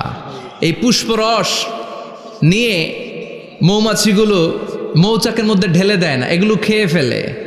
প্রত্যেকটা মৌমাছির পেটের ভেতরে আল্লাহ 2টা করে স্টোমাক দিয়েছে, পাকস্থলী। সুবহানাল্লাহ পড়েন। এটাই Karl von Frisch the dancing bees বইয়ের মধ্যে লিখেছে গবেষণায়, যে 2টা পাকস্থলী। একটা পাকস্থলী দিয়ে মৌমাছি খায়, নিজে খেয়ে বাঁচে। আর একটা পাকস্থলী দিয়ে এই ফ্লাওয়ার নেক্টার, পুষ্প রস সংগ্রহ করে ওই পাকস্থলীতে রাখে। ওই পাকস্থলীর ভেতরে আল্লাহ একটা ন্যাচারাল এনজাইম দিয়েছেন। ওই এনজাইমের সাথে ওই পুষ্প রসটা মিক্সড হয়। তারপরে আরেকটা টিউব আছে, ওই টিউব দিয়ে মৌমাছি যে সে বাসার মধ্যে মৌমাছি যে সেখানে সাপ্লাই করে দিয়ে আসে, মধু ঢুকিয়ে দিয়ে আসে। চিল্লায় পড়েন সুবহানাল্লাহ। তার মানে বিষয়টা এমন না ফুলের রস নিয়ে মৌচাকের দিয়ে আসলো, ফুলের রস সে নেয়, তার স্পেশাল একটা স্টোমাকের মধ্যে ঢুকায়, সেখানে এনজাইম দিয়ে পাচক রস দিয়ে আল্লাহ এটাকে সমৃদ্ধ করে দেয়। তারপর আলাদা একটা নল দিয়ে, টিউব দিয়ে মৌচাকের ভেতরে ঢুকিয়ে দেয়। কোন সুবহানাল্লাহ। কি অসাধারণ পদ্ধতিতে আল্লাহ মধু বানালেন। আর কি সুন্দর মধু হাতের মধ্যে লয়া জিব্বা দিয়া চাটে আর গান গায়, মধু হই হই বিষা বাইলা। আছে না নাই? আল্লাহ শুকরিয়া নাই? মধু খায় আর গান গায়, মধু হই হই বিষা বাইলা, অনহারণে ভালোবাসার দাম নদিলা। আছে না নাই? ডাকাইত। এই মধু খেয়ে শুকরিয়া করতে হবে কার? বসো, চিৎকার করে বলেন শুকরিয়া করতে হবে কার? আল্লাহ বললেন ইয়াখরুজু মিন বুতুনিহা, এটা মধু সরাসরি চলে আসে না, ওর পেট থেকে বের হয়। মুখতালিফুন আলওয়ানুহু, বিভিন্ন রঙের মধু আছে না নাই? ব্ল্যাক কালারের মধু হয়, হোয়াইট হানি হয়, অর্গানিক হানি হয়, ক্রিমড হানি হয়। কত ধরনের মধু যে আল্লাহ পৃথিবীতে রেখেছে তার ইয়ত্তা নাই। এরপর আল্লাহ বললেন ফিহি শিফাউন লিন্নাস, মধুর ভেতরে শিফা দিয়েছে কে? আল্লাহ। এজন্য বিশ্বনবীর খাদ্য তালিকার মধ্যে মধু আছে না নাই? বিশ্বনবী সুগন্ধযুক্তওয়ালা মধু খেতেন, দুর্গন্ধযুক্তওয়ালা কোনো মধু মুখে নিতেন না। সুবহানাল্লাহ। বিশ্বনবীর জামানায় মাগাফির নামে একটা মধু ছিল, দুর্গন্ধযুক্ত। এটা কখনো বিশ্বনবী মুখে নিতে চাইতেন না। সুগন্ধযুক্ত মধু সবসময় বিশ্বনবী খেতেন। বিশ্বনবীর স্ত্রীরা এই সুগন্ধিযুক্ত মধু বোতলের মধ্যে প্রিজার্ভ করে রাখতেন বিশ্বনবীকে দেওয়ার জন্য। বিশ্বনবী প্রাণ ভরে এগুলো পান করতেন, সুবহানাল্লাহ।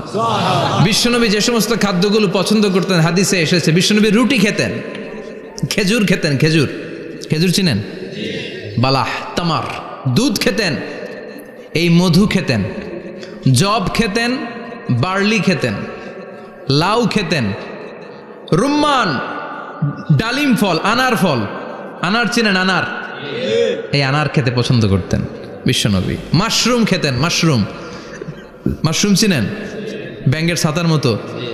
রেস্টুরেন্টে ইদানিং মাশরুমের স্যুপ পাওয়া যায়, এটা খাবেন। যাদের চোখের জ্যোতিতে সমস্যা, দৃষ্টিতে সমস্যা, খাবেন। হাদিসে এসেছে আল কামআতু মিনাল মান ওয়া মাউহা শিফাউন লিল আইন।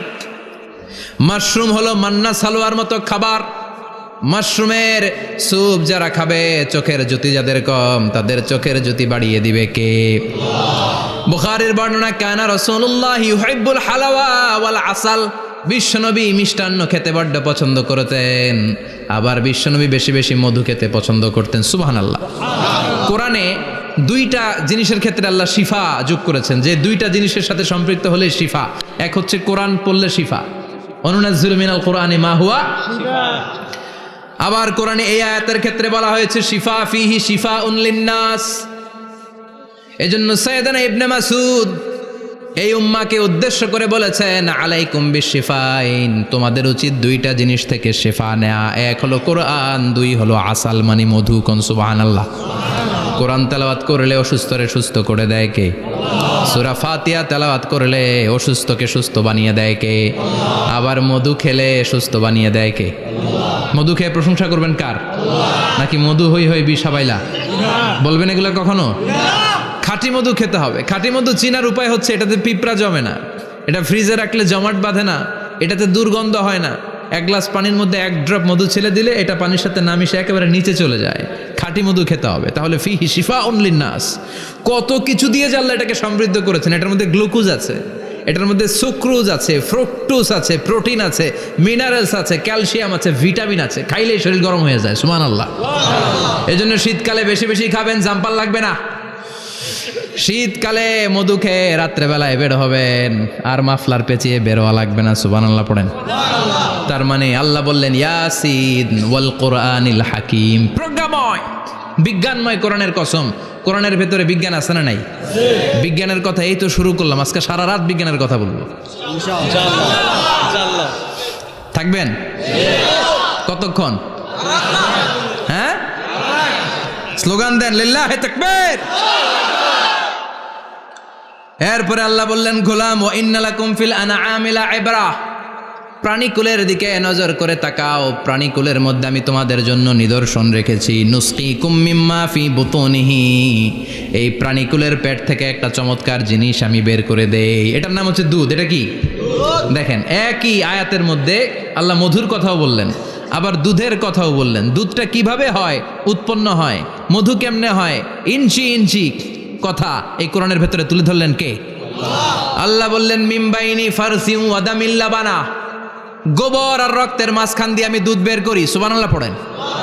আমরা যাই এই গাভীর ওলান টানা শুরু করি সকালবেলা বিসমিল্লাহ বলে, কিন্তু কেমনে যেটা আসে ওইদিকে নজর নাই। ডাকাত বিসমিল্লাহ বলে শুরু করে না, দুধ খাই আলহামদুলিল্লাহ পড়েন, আছে না নাই? আল্লাহ বলেন মেকানিজমটা শোনো, কেমনে আমি খাওয়াই। আল্লাহ বললেন, মিমবাইনি ফারসিউ ওয়াদামিল লাবানা, গোবর আর রক্তের মাঝখান দিয়ে আমি দুধ বের করে দেই। সুবহানাল্লাহ। গরু যে ঘাস খায়, এই ঘাস থেকে রক্ত হয় আর গরুর গোবর হয়। পেটের একদিকে থাকে গোবর, আরেক দিকে থাকে রক্ত। রক্তও দুর্গন্ধ, গোবরও দুর্গন্ধ। রক্তও নাপাক, গোবরও নাপাক। এই দুই নাপাক আর দুর্গন্ধের মাঝখান দিয়ে সুগন্ধযুক্ত দুধ বের করে দেয় কে? আল্লাহ বললেন, মিমবাইনি ফারসিউ ওয়াদামিল লাবানা, গরু যে খাবারগুলো খায়, ওই খাবারের এক পাশ দিয়ে গোবর হয়ে যায় আর এক পাশ দিয়ে রক্ত হয়ে যায়, মাঝখান দিয়ে দুধ বের করে দেয় কে? What a amazing mechanism of discharging milk from animal's body. What a amazing mechanism. একদিক দিয়ে গোবর দুর্গন্ধ, আরেক দিক দিয়ে এই ঘাস খাওয়ার কারণে রক্ত হয়, মাঝখান দিয়ে দুধ বের হয়ে যায়। সুবহানাল্লাহ। আবার বাছুর ছাড়া দুধ পাওয়া যায় না। গাভী আছে কার কার? হাত তোলেন তো। বাছুর ছাড়া দুধ পাওয়া যায়? শুধু গাভী, বাছুর নাই, দুধ আসবে? আবার এই যে বিশাল বড় ওলান 20 কেজি দুধ দেয় প্রতিদিন, এই ওলান কাটলে দুধ পাওয়া যায়? এক ফোঁটা দুধও ওলানটা কেটে টুকরা টুকরা করলে আপনি পাবেন না। এটা আলাদা মেকানিজম, এটা ভিতর থেকে একটা নির্যাস। বাছুর নিয়ে 2টা ঢু মারবেন, ওই নির্যাস দিয়ে দুধ বেরোতে থাকবে, গোবর আর রক্তের মাঝখান দিয়ে চিৎকার করে পড়েন আল্লাহু আকবার। এজন্য বিশ্বনবী বলতেন বেশি বেশি দুধ খাও। দুধ হলো সুষম খাদ্য। পৃথিবীতে আবিষ্কৃত যত খাবার আছে, দুধের চাইতে ভালো খাবার আছে নাকি? কথা কন। মানুষ পানি খেয়ে 3-4 দিন বাঁচে জানেন, আর পানির মধ্যে লবণ দিলে 7-8 দিন বাঁচতে পারবেন। আর দুধ পাইলে আজীবন বাঁচবেন আপনি। দুধ খেয়ে যদি হজম করতে পারেন, দুধ খেয়ে হজম করতে পারলে আজীবন বেঁচে যাবেন। সুষম খাদ্য। বিশ্বনবী যে রাতে মেরাজে যাবেন, সিদরাতুল মুনতাহা পার হওয়ার পরে বিশ্বনবীর পরীক্ষা শুরু হলো। বিশ্বনবীকে বুখারীর বর্ণনা 3টা গ্লাস দেয়া হলো। কাদাহ ফিহি লাবান, এক গ্লাসের মধ্যে দুধ ছিল। ওয়া কাদাহ ফিহি আসাল, আরেক গ্লাসের মধ্যে ছিল মধু, আরেক গ্লাসের মধ্যে ছিল মদ। কাদাহুন ফিহি খামার। বিশ্বনবীকে 3টা গ্লাস দিয়ে বলা হলো নবী চুজ করেন কোনটা নেবেন। এক গ্লাসে মধু, আরেক গ্লাসে দুধ, আরেক গ্লাসের মধ্যে বিশ্বনবীকে দেয়া হলো মদ। বিশ্বনবী বললেন যে এই গ্লাসের ভেতরে দুধ আছে, আমি ওই পেয়ালাটা নিলাম। সাইয়েদনা জিব্রাইল বললেন ইয়া রাসূলুল্লাহ আখাস্তাল ফিতরা, আপনি যেমন নিছেন তেমন। সুবহানাল্লাহ কইবেন না? বিশ্বনবী দুধ খেতে পছন্দ করতেন। আর বিশ্বনবী বলতেন আলাইকুম বি আলবানিল বাকার, বেশি বেশি গরুর দুধ খাবা। ফাইন্নাহা তুরাম্মু মিনাল আশজার, কেননা এটা সবুজ লতা পাতা ঘাস পাতার নির্যাস। গরু কি খায়? ঘাস খায় না? এই ঘাসের নির্যাস হচ্ছে দুধ। বিশ্বনবী বলতেন বেশি বেশি দুধ খাবা। ফিহি শিফা, এর মধ্যে শিফা আছে। ফি লাবানিহা শিফা ও লুহমিহা দা, গরুর দুধে আছে শিফা, গরুর গোশতের মধ্যে আছে রোগ। সুবহানাল্লাহ কোন। কত বড় ফিলোসোফার বিশ্বনবী। বিশ্বনবী বলে গিয়েছেন গরুর দুধ বেশি খাও, কিন্তু গোশ বেশি খাইও না। আর আমরা গরুর গোশ পাইলে কোপায় ফেলাই। সাদা ভাত আর ঝাল গরুর মাংস যদি হয়, ওই যে অনেকের জিহ্বায় পানি চলে আসছে। সুবহানাল্লাহ কইবেন না? বিশ্বনবী বলতেন দুধ খাও, গোশ খাইও কম। গরুর গোশত কম খাবা, গরুর দুধ বেশি খাবা। সুস্থ রাখবে কে? আল্লাহ। আবার বিশ্বনবী মায়েদেরকে বলেছেন ও মায়েরা, সন্তান হওয়ার পরে 2 বছর দুধ খাওয়াবা। আল্লাহু আকবার। ওয়াল ওয়ালিদাতু ইউরদি'না আওলাদাহুন্না হাওলাইনি কামিলাইনি লিমান আরাদা আন ইউতিম্মার রাদা'a। সন্তান যারা পেয়েছো মায়েরা, বোনেরা, 2 বছর দুধ খাওয়া সন্তানদের সুস্থ রাখবে কে? আল্লাহ। বাচ্চা ডেলিভারির পরপরই আল্লাহ তাআলা মায়ের বুকে একটা দুধ দেয়, এটাকে বলে শাল দুধ। এটা হচ্ছে বাচ্চার জীবনের প্রথম প্রাকৃতিক টিকা। সুবহানাল্লাহ কয় না? এটা বেবির জীবনে ন্যাচারাল প্রাকৃতিক টিকা, প্রতিষেধক আল্লাহ দিয়ে দিয়েছে। আপনার বাচ্চাকে টিকা দিন, স্লোগান আছে না? 5টা-7টা টিকা দেওয়া লাগে। প্রথম টিকাটা আল্লাহ নিজেই ফ্রি দিয়ে দিছে। এটা শাল দুধের ভেতরে পাওয়া যায়। এজন্য বাচ্চাকে শাল দুধ খাওয়াতে হবে। তার ব্রেনের গ্রোথ হবে, সে শক্তিশালী হবে, সে দেশপ্রেমিক হবে, সে আল্লাহওয়ালা হবে। চিল্লা এখন ঠিক কিনা? যে মায়েরা বাচ্চারে দুধ খাওয়ায়, ওই বাচ্চারা মায়েরে ভালোবাসে বেশি। আর যেই মাগুলো বাচ্চারে দুধ না খাওয়ায় আর ডানু খাওয়ায়, আর কি কি আছে? হরলিক্স আর সিরালেক, কমপ্লেট। যারা এগুলো খাওয়াবে ডানু খাওয়াবে, যারা ল্যাকটোজেন খাওয়ায়, যারা বুকের দুধ খাওয়াতে চায় না কোনো কারণ ছাড়া, 2 বছর বাচ্চারে দুধ দিতে চায় না, এই বাচ্চাগুলো বড় হলে ওই মারে বৃদ্ধাশ্রমে দিয়ে আসবে। কথা কন, কথা কন। এজন্য মায়েরা, বোনেরা, সন্তান হলেই তাকে বুকের দুধ দিয়ে আল্লাহর পক্ষ থেকে যে টিকাটা, এই টিকাটা পেটের ভেতরে ঢুকায় দিতে হবে। চিল্লা এখন ঠিক কিনা? এটা হচ্ছে ন্যাচারাল টিকা। এজন্য আল্লাহ বললেন ইয়াসিন ওয়াল কোরআনিল হাকিম। ইয়াসিন, বিজ্ঞানময় কোরআনের শপথ। কোরআনের মধ্যে বিজ্ঞান আছে না নাই? অভাব নাই। কয়টা শুনবেন? আল্লাহ কসমোলজির কথা বলেছে, অ্যাস্ট্রোলজি কথা। কসমোলজি হচ্ছে সৃষ্টি তত্ত্ব। কসমোলজি কি? সবাই বলেন কসমোলজি কি? আল্লাহ বললেন আওয়ালাম ইয়ারাল্লাযীনা কাফারু আন্নাস সামাওয়াতি ওয়াল আরদা কানাতা রাতকান ফাফাতাকনাহুমা। কাফেররা কি দেখে না মহাবিশ্বের সব কিছু একসাথে মিলে ঝিলে ছিল, বিশাল এক বিস্ফোরণের মাধ্যমে আমি মহাবিশ্ব তৈরি করেছি। সুবহানাল্লাহ।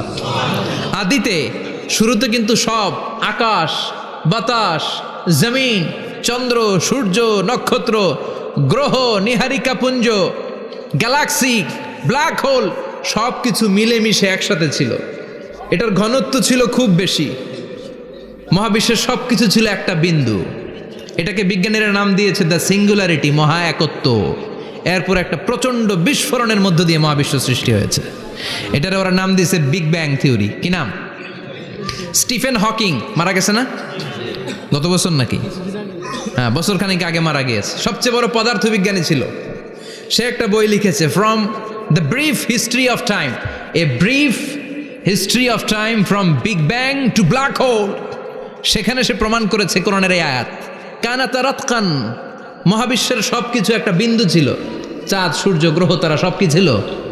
কথা বলেন, সবাই বলেন, একটা মাত্র বিন্দু ছিল। আল্লাহ বলেন, don't the disbeliever observe that the heavens and earth were joined together, then I separated with a gigantic sound, explosion. সব একসাথে ছিল, চাঁদ, তারা, আকাশ, নদী, নালা সব একসাথে। তারপরে একটা বিকট বিস্ফোরণের মধ্য দিয়ে পৃথিবী হয়েছে, এ চাঁদ হয়েছে, চন্দ্র হয়েছে, সূর্য হয়েছে, মহাবিশ্বের সব কিছু এই মহাবিস্ফোরণের মধ্য দিয়ে হয়েছে। চিৎকার করে পড়েন আল্লাহু আকবার। এই যে ছোট্ট পৃথিবীতে আমরা বসে আছি, এই পৃথিবীর চেয়ে সূর্য 13 লক্ষ গুণ বড়। চিল্লায় পড়েন আল্লাহু আকবার। এটা কি বাড়ির কাছের কথা? 13 লক্ষ গুণ বড়, কল্পনা করা যায়? তার মানে কি সূর্যই সবচেয়ে বড়? না, সূর্যের চেয়ে অনেক বড় বড় তারা আছে। ব্যাটেলজিউস নামে একটা তারা আছে মহাকাশে, যেটা যে সূর্য পৃথিবীর চেয়ে 13 লক্ষ গুণ বড়। এই ব্যাটেলজিউস তারা সূর্যের চেয়ে 33 কোটি গুণ বড়। এই ব্যাটেলজিউস তারাটাই কি সবচেয়ে বড়? না, এর চেয়েও কত বড় তারা যা আছে কোনো হিসাব নাই। এরকম বিশাল বিশাল তারা ঘুরতে ঘুরতে মাওয়াকিউন নুজুম, ব্ল্যাক হোল নামে একটা রেঞ্জ আছে। এই রেঞ্জের মধ্যে যদি ঢুকে যায়, ছোট্ট বাচ্চার মুখে চকলেট দিলে বাচ্চা যেমনি চকলেট চুষে খেয়ে ফেলে, এই বিশাল বিশাল তারাগুলো ব্ল্যাক হোলের মধ্যে ঢুকলে এক মুহূর্তের মধ্যে নিঃশেষ হয়ে যায়। চিল্লায় পড়েন আল্লাহু আকবার। এজন্য আল্লাহ বললেন, ফালা উকসিমু বিমাওয়াকিউন নুজুম, এই তারকা নিঃশেষ হওয়ার যে জায়গাটা, এই জায়গার কসম আমি কোরআনের মধ্যে খেলাম। এই ব্ল্যাক হোলের রেঞ্জের ভেতরে তারা আসলে মুহূর্তের মধ্যে নিঃশেষ বানিয়ে দেয় কে? একটা তারার চেয়ে আরেকটা তারা বড়। এরকম 1000 কোটি তারা মিলে আমাদের গ্যালাক্সি। এই গ্যালাক্সির নাম হচ্ছে মিল্কি ওয়ে। কি নাম? আমাদের গ্যালাক্সির নাম কি? সবাই বলেন তো। Milky way. কি নাম? এরকম একটা গ্যালাক্সি না, লক্ষ কোটি গ্যালাক্সি আছে। আমাদের গ্যালাক্সির পরে সবচেয়ে কাছের গ্যালাক্সির নাম অ্যান্ড্রোমেডা। কি নাম? এই অ্যান্ড্রোমেডা গ্যালাক্সি আমাদের গ্যালাক্সি থেকে 2.5 মিলিয়ন লাইট ইয়ার দূরে, মানে 25 লক্ষ লাইট ইয়ার। সুবহানাল্লাহ কইবেন না? আলোর গতি হচ্ছে পৃথিবীতে সবচাইতে বেশি বর্তমান সময় পর্যন্ত, জানেন? সেকেন্ডে কত মাইল? 1,86,000 মাইল। 1 সেকেন্ডে আলো ছুটে 1,86,000 মাইল বেগে। এত বেগের কোনো প্লেন বা রকেট নিয়ে যদি আপনি আমাদের গ্যালাক্সি থেকে মিল্কি ওয়ে থেকে অ্যান্ড্রোমেডাতে যেতে চান, তাহলে আপনার 25 লক্ষ বছর লেগে যাবে। সুবহানাল্লাহ বাড়িতে যায় বললেন। এরপর আল্লাহ বললেন, ওয়াস-সামা বানাইনাহা বিআইদিন ওয়া ইন্না লামুসিউন, আকাশ আমি বানালাম, গ্যালাক্সি আমি বানালাম। বানানোর পর থেকে সবগুলোর আমি প্রশস্ত করতে শুরু করে দিলাম। সব ছিল ক্ষুদ্র, একটা বিন্দুর মধ্যে আমি বিস্ফোরণ করলাম একটা আওয়াজ দিয়ে। আওয়াজটা ছিল কুন। আওয়াজটা ছিল কি? জোরে কন, আবার কন। কুন ফায়া ইন্নামা আমরুহু ইযা আরাদা শাইআন আন ইয়াকুলা লাহু কুন ফায়াকুন। আল্লাহ যখন কিছু করতে চান শুধু বলেন কুন, শুধু বলেন বি। কুন মানে বি, ইট ওয়াজ, এটা হয়ে যায়। হাও বলতে দেরি। এই মহাবিস্ফোরণের নেপথ্যে যে শব্দটা ছিল সেটা ছিল কুন। সেটা ছিল কি? আল্লাহ কুন বলতে দেরি, মুহূর্তের মধ্যে বিগ ব্যাং, বিশাল এক্সপ্লোশন। তারপর থেকে মহাবিশ্ব ছড়াচ্ছে। আল্লাহ বলছেন এই কোরআনের ভেতরে বলে দিয়েছেন, ওয়া ইন্না লামুসিউন, আমি এই মহাবিশ্বকে, এই গোটা ইউনিভার্সকে আমি প্রতিনিয়ত সম্প্রসারিত করছি। প্রতিনিয়ত এটা বড় হচ্ছে, সম্প্রসারিত হচ্ছে। চিল্লায় বলেন আল্লাহু আকবার। আজ থেকে মাত্র 20 বছর আগে এটা তারা আবিষ্কার করেছে। এটা কোন সাল? 2020 বছর পেছনে গেলে কত? 1998, তাই না? এই 1998 সালে তারা আবিষ্কার করেছে সুপারনোভা কসমোলজি প্রজেক্ট। এই সুপারনোভা কসমোলজি প্রজেক্টে তারা এই সিদ্ধান্তে এসেছে যে মহাবিশ্ব কোন নামক এক বিস্ফোরণের পর থেকে যে সম্প্রসারিত হচ্ছে, আজ পর্যন্ত এটা শুধু বাড়ছে আর বাড়ছে, অ্যাক্সেলারেটিং হচ্ছে, এক্সপান্ডিং হচ্ছে, এটা কমছে না, কিয়ামত পর্যন্ত এটা বাড়তেই থাকবে। চিৎকার করে পড়েন আল্লাহু আকবার। এজন্য আল্লাহ বললেন ইয়াসিন ওয়াল কোরআনিল হাকিম, বিজ্ঞানময় প্রজ্ঞাময় কোরআনের শপথ। এই কোরআনের ভেতরে আমি কসমোলজির কথা বলেছি, অ্যাস্ট্রোলজির কথা বলেছি, জিওলজির কথা বলেছি, ফিজিক্সের কথাও বলেছি। সুবহানাল্লাহ। ফিজিক্স মানে কি? পদার্থ। পদার্থের সবচেয়ে বড় উপাদান হচ্ছে লোহা। লোহার কথা কিন্তু কোরআনে নাই। আছে? কই আছে? হ্যাঁ, সূরাতুল হাদিদ, লোহার নামে একটা সূরা দিয়েছে আল্লাহ কোরআনে। সুবহানাল্লাহ পড়বেন না? সূরার নাম সূরাতুল হাদিদ। সূরার নাম কি? চিল্লায় বলেন সূরার নাম সূরাতুল হাদিদ। হাদিদ মানে লোহা। আল্লাহ বললেন ওয়া আনজালনাল হাদিদা ফীহি বাসুন শাদীদ।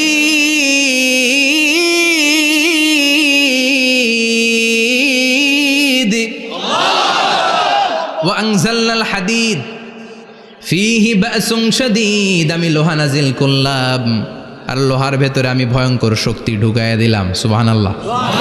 ফিহি মানাফিউ লিন্নাস, লোহার ভেতরে মানুষের জন্য অনেক কল্যাণ আছে। সুবহানাল্লাহ। লোহা ছাড়া পৃথিবীতে কিছু হয়? আংটি বানাতে লোহার দরকার আছে না নাই? ঘড়ি বানাতে, গাড়ি বানাতে, বাড়ি বানাতে, মোবাইল বানাতে, হেলিকপ্টার, প্লেন, রকেট, মাইকের স্ট্যান্ড। সুবহানাল্লাহ কোন? এমন কোন জিনিস নাই যেটার মধ্যে লোহা লাগে না। এজন্য আল্লাহ বললেন এই লোহার নামে আমি একটা সূরা ডেডিকেট করলাম, ওয়া আনজালনাল হাদিদ ফিহি বাসুন শাদীদ, আমি লোহাকে নাজিল করেছি। আল্লাহ বলেছেন, খেয়াল করে শব্দটা শুনেন, ওয়া আনজালনাল হাদিদ, আমি লোহাকে উপর থেকে নাজিল করেছি। কি করেছি? কথা বলেন। তার মানে লোহা পৃথিবীতে ছিল না, নাজিল করছে কে? লোহা পৃথিবীতে ছিল? পৃথিবীতে ছিল? পৃথিবীতে থাকলে নাজিল করবেন কেন? এই যে কোরআনটা পৃথিবীতে আগে ছিল, নাজিল করছে কে? কোন ফেরেশতাকে দিয়ে?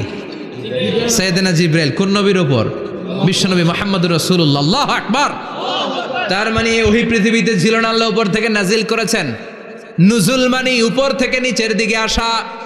এই নুজুল শব্দ ব্যবহার করে আল্লাহ বললেন ওয়া আনজালনাল হাদিদ, লোহাকে আমি নাজিল করেছি। তার মানে লোহা পৃথিবীর উপাদান নয়, লোহা এসেছে উপর থেকে। কোন সুবহানাল্লাহ।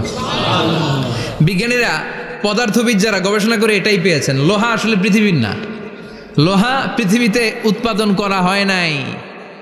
লোহার যে মলিকিউল, অণু আছে, লোহার একটা অণু তৈরি করার মতো ক্ষমতা পৃথিবীর নাই। ইভেন এই সৌরজগতের কোনো কিছুর নাই। সূর্যের তাপেও লোহা তৈরি হতে পারে? লোহার ছোট্ট একটা অণু তৈরি করতে কমপক্ষে 1 কোটি ডিগ্রি সেলসিয়াস তাপের প্রয়োজন হয়। তার মানে এটা পৃথিবীর কোনো উপাদান নয়, এটা আনজালনাল হাদিদ। আল্লাহ বলেন মহাবিস্ফোরণের কারণে গলিত অন্য কোনো তারার ভেতর থেকে লোহার উপাদান আমি পৃথিবীর ভেতরে এনে ঢুকিয়ে দিয়েছি। তার মানে পদার্থের কথা কোরআনে আছে না নাই? সুবহানাল্লাহ কইবেন না? এরপরে বায়োলজির কথা আছে না নাই? বায়োলজিক্যাল অ্যাসপেক্ট অফ মাউন্টেন্স, কেমন করে পাহাড়ি রেঞ্জ তৈরি হলো, আছে না নাই? ওয়াজআলনাল জিবালা আওতাদা, পাহাড়কে আমি পেরেক মেরে দিয়েছি। অমিয়া কাঠের ভেতরে যখন পেরেক মারেন, পেরেকের বেশিরভাগ অংশ কাঠের ভেতরে ঢুকে যায়, উপরে দেখা যায় সামান্য, ঠিক কিনা? তো লোহা যদি আল্লাহ পেরেক মারেন, উপরে যা দেখা যায় এটা সামান্য, আসল পাহাড় তো মাটির নিচে। সুবহানাল্লাহ কইবেন না? আসল পাহাড় কোথায়? পেরেক যদি কাঠের মধ্যে ঢুকিয়ে দেন, পুরো পেরেকটা কাঠে ঢুকে যায় না, উপরে দেখা যায় কদ্দুর? সামান্য। পাহাড়ের যা আপনি দেখেন এটা তো পেরেকের মাথা, পুরো পাহাড়টা আল্লাহ জামিনের ভেতরে গেড়ে দিয়েছেন। চিল্লায় পড়েন আল্লাহু আকবার। আবার আল্লাহ বললেন অমিনাল জিবালি জুদাদুম বিদু ওয়া হুমরুম মুখতালিফুন আলওয়ানু, আছে না নাই? ওয়া গারাবিবু সুদ, আল্লাহ বলেন নানা রঙের পাহাড় পর্বত মহাবিশ্বে আমি তৈরি করেছি। কোন পাহাড় হচ্ছে রক্তিম বর্ণের, কোন পাহাড়কে বানিয়েছি আমি কৃষ্ণ বর্ণের, কোন পাহাড়কে বানিয়েছি আমি শুভ্র বর্ণের, কোন পাহাড়ের রং কালো, কোনটা সাদা, কোনটা নীল, আছে না নাই? মহাবিশ্ব যখন তৈরি হয়েছে, পৃথিবীর মধ্যে 7টা টেকটনিক প্লেট তৈরি হয়েছে। 7 tectonic plates create the mountain range on earth. পৃথিবীতে এই পাহাড় তৈরির কারণ হচ্ছে 7টা প্লেট, এগুলোরে 7 টেকটনিক প্লেট বলে। এই প্লেটগুলোর কারণে পৃথিবীতে এই রং বেরঙের পাহাড় তৈরি হয়েছে। কত রঙের যে পাহাড় আছে, আরব বিশ্বে পাথরের পাহাড়, বাংলাদেশে মাটির পাহাড়, ব্রুনাই, সিঙ্গাপুর, ইন্দোনেশিয়াতে যদি যান আরেক ধরনের পাহাড়। চায়নার একটা শহর আছে গানজু সিটি, কি নাম? এই গানজু সিটিতে একটা পাহাড় আছে রেইনবো মাউন্টেন।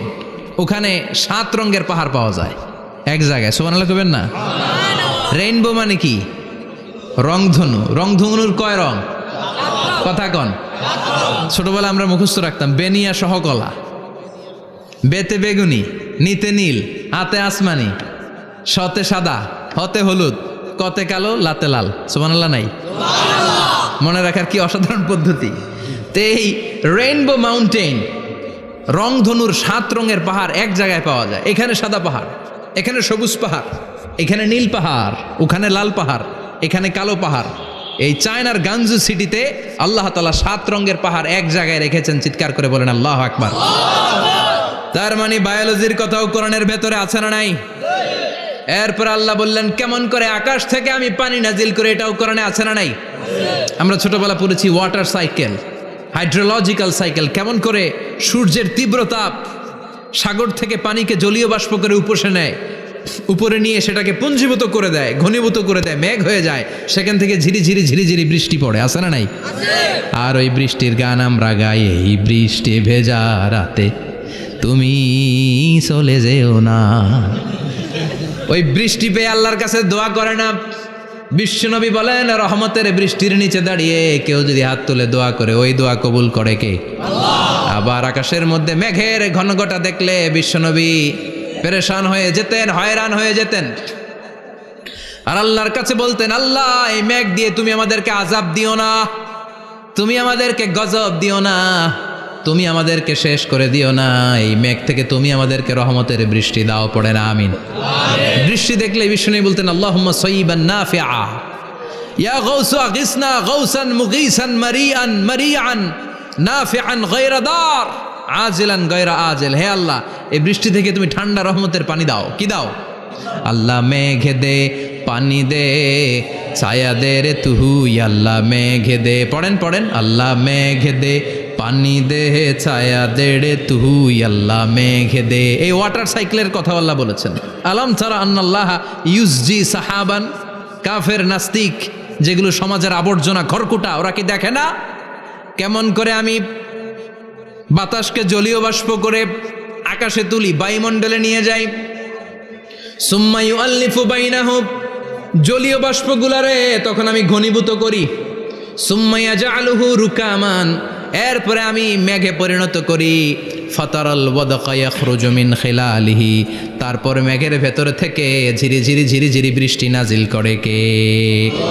আবার আল্লাহ বললেন পানি থেকে আমি পৃথিবীর সব প্রাণগুলারে বানালাম, ওয়াজআলনা মিনাল মাই কুল্লা শাইইন হাইয়া ফালা ইয়াকিলুন, পানির ভেতরে থেকে সব প্রাণের উৎপত্তি পৃথিবীর মধ্যে ঘটিয়ে দিয়েছে কে? বিজ্ঞানীরা স্বীকার করেছে পৃথিবীতে যত প্রাণ পাওয়া যায়, যত প্রাণের ব্লুপ্রিন্ট পাওয়া যায়, সব এসেছে পানি থেকে। চিৎকার করে বলেন কোত্থেকে? পানি নাই তো প্রাণ নাই, পানিও আছে প্রাণও আছে। কোন সুবহানাল্লাহ। বিজ্ঞানীদের ধারণা, তারা ধারণা করে বলেছে পৃথিবীর প্রথম প্রাণের নাম হচ্ছে অ্যামিবা। কি নাম? ওরা বলেছে এটা এককোষী জীব, it's a very small unicellular organism found ever in the world. পৃথিবীতে পাওয়া প্রথম এককোষী প্রাণীর নাম হচ্ছে অ্যামিবা। এটা এসেছে শৈবালের মতো, এরপরে জুপ্লাংটন, ফাইটোপ্লাংটন, ব্যাকটেরিও প্লাংটন, একটার পর একটা স্পিসিজ প্রজাতি পৃথিবীতে ডেভেলপ করেছে। কোন সুবহানাল্লাহ। এই পানির কথা কোরআনের ভেতরে বলে দিল কে? এই জন্য আল্লাহ বললেন ওয়াল কোরআনিল হাকিম, বিজ্ঞানময় কোরআনের শপথ। এই কোরআনটা বিজ্ঞানের ঠাসা, এই কোরআন আশ্চর্যের শেষ নাই, এই কোরআন কোনোদিন পুরাতন হয় না। এই কোরআনের ভেতরে আল্লাহ দিয়েছেন হেদায়েতের মশাল, আর কোরআনটাকে বানিয়েছেন বিজ্ঞানের সুউচ্চ মিনার। জোরে কোন সুবহানাল্লাহ। তার মানে কোরআনে আমরা কি পেলাম? দুধের কথা পেলাম, মধুর কথা পেলাম, কিভাবে ডায়েট করবেন সেটা আমরা পেলাম, আমরা কসমোলজি পেলাম, অ্যাস্ট্রোলজি পেলাম, বায়োলজি পেলাম, ফিজিক্স পেলাম, ওয়াটার সাইকেল পেলাম। এবার পাতালপুরীর কথার দরকার আছে না নাই? পৃথিবীর একেবারে গভীরতম গভীরে কি আছে এটা কিন্তু কোরআনে নাই, আছে। পৃথিবীর মাঝখানে যে উত্তপ্ত লাভা আর আগুন, এটা আপনারা জানেন? পৃথিবীর উপর দিয়ে আমরা ঠান্ডা পৃথিবীতে ঘুরে বেড়াই, কিন্তু এর ভিতরে কিন্তু আগুন, লাভা। আল্লাহ কোরআনের মধ্যে ফুটন্ত টকবগে সাগরের কসম খেয়েছেন। আল্লাহ বলেছেন ওয়াল বাহরিল মাসজুর,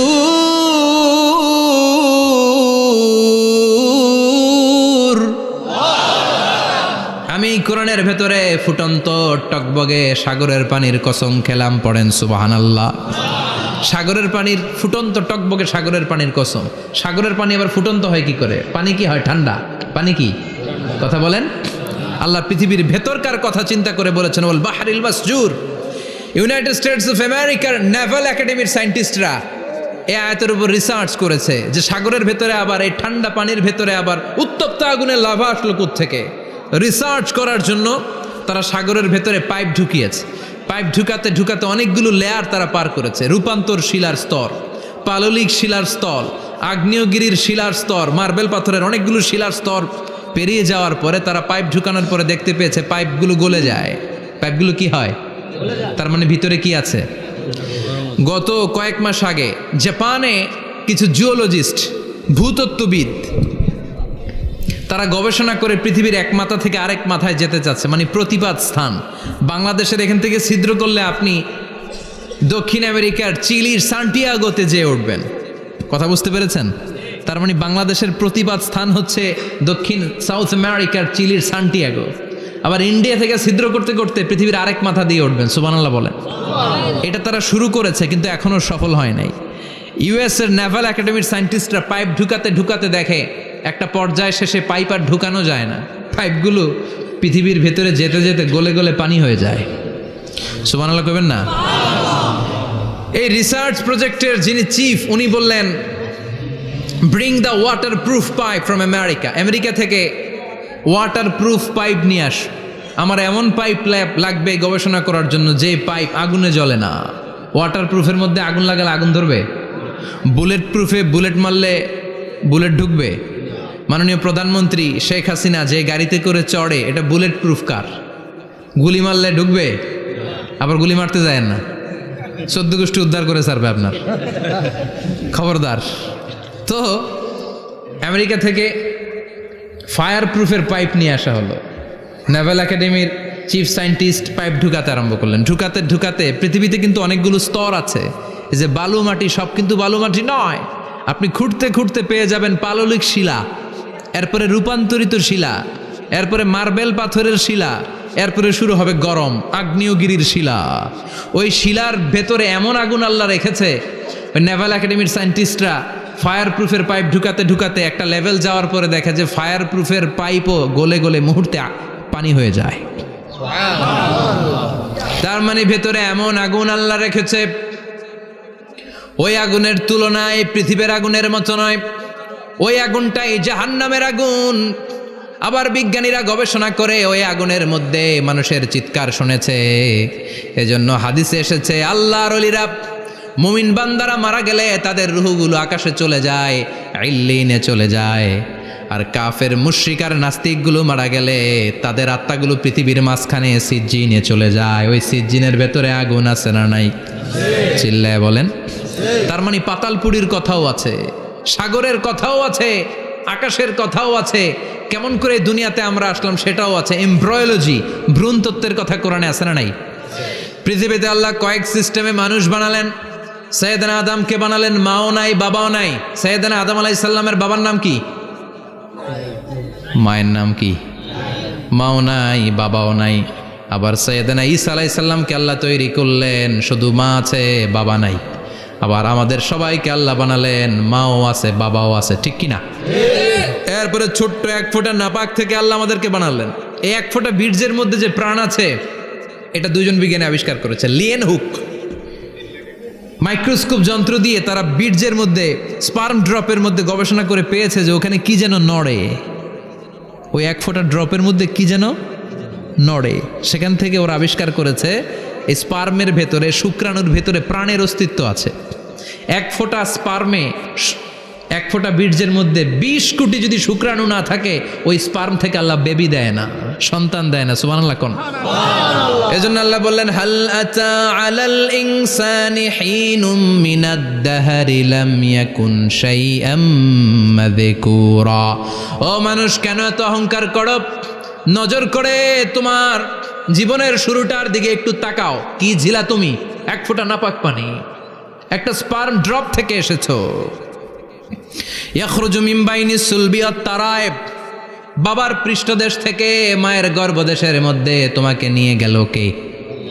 সেখান থেকে ফি যুলুমাতিন সালাস, 3টা প্যাকেট দিয়ে মায়ের পেটের মধ্যে তোমাকে প্রিজার্ভ করলো কে? আল্লাহ প্রত্যেকটা স্টেজ কোরআনে বলে দিয়েছেন। ফি যুলুমাতিন সালাস, 3টা অন্ধকার প্রকোষ্ঠে আল্লাহ আমাদেরকে প্রিজার্ভ করেছেন। মায়ের ফুলের একটা প্যাকেট, মায়ের জরায়ুর একটা প্যাকেট, আবার মায়ের পেটের একটা প্যাকেট। ওই প্যাকেটের ভিতরে পৃথিবীর কোনো কবিরাজের কবিরাজি কাজে লাগছে? ডাক্তারের ডাক্তারি? কোন কবিরাজ আম করে খাওয়াইছে? চিল্লায় বলেন তিনি কে? এরপর আল্লাহ বললেন ফি যুলুমাতিন সালাস, ওইটা অন্ধকার ছিল। যেই টেম্পারেচারে রাখলে তুমি সুস্থ থাকবা, যেই টেম্পারেচারে রাখলে তুমি আস্তে আস্তে বড় হতে পারবা, সেখানে আমি রাখলাম। সেখান থেকে আমরা হয়ে গেলাম জিমেট, সেখান থেকে জাইগট, তারপরে ইমব্রয়ো, তারপরে ফেইটাস, ল্যাটার স্টেজ। প্রথমে ছিলাম ইনিশিয়াল স্টেজ, তারপরে ল্যাটার স্টেজ, আমরা বড় হতে লাগলাম। আল্লাহ আমাদেরকে হার্ট দিলেন, সিস্টনিক ডায়াস্টনিক, অলিন্দ নিলয় শুরু হয়ে গেল। রুহুর ফুৎকার আমাদের হৃদয়ে ভরে দিল কে?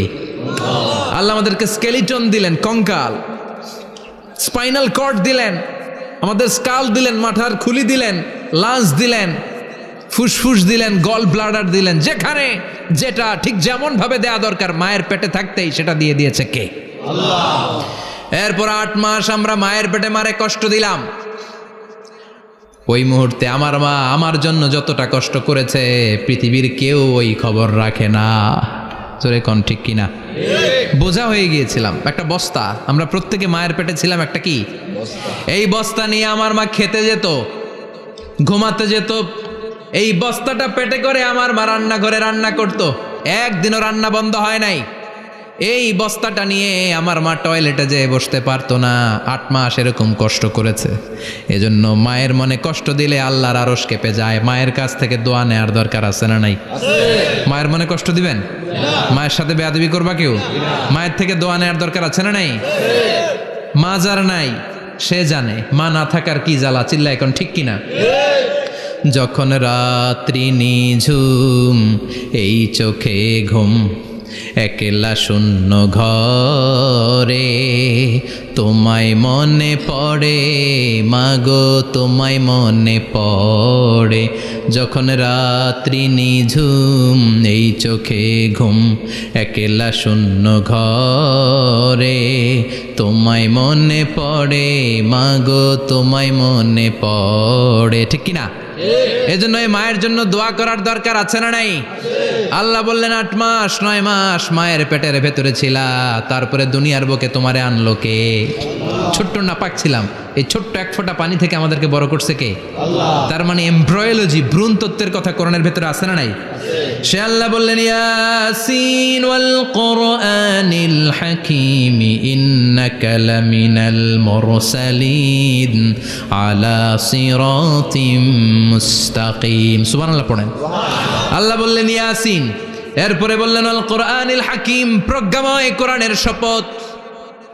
বিশাল একটা শপথ কেটে আল্লাহ বললেন ইন্নাকা লামিনাল মুরসালিন আলা সিরাতিম মুস্তাকিম। ইন্নাকা লামিনাল মুরসালিন, অবশ্যই অবশ্যই নবী হে আপনি রাসূলদের অন্তর্ভুক্ত। চিল্লা এখন সুবহানাল্লাহ। তিনি যে রাসূল এটার সার্টিফিকেট এই আয়াতে দিয়েছে কে? এরপর আল্লাহ বললেন আলা সিরাতিম মুস্তাকিম, ও নবী আপনি সিরাতুল মুস্তাকিমের উপর আছেন।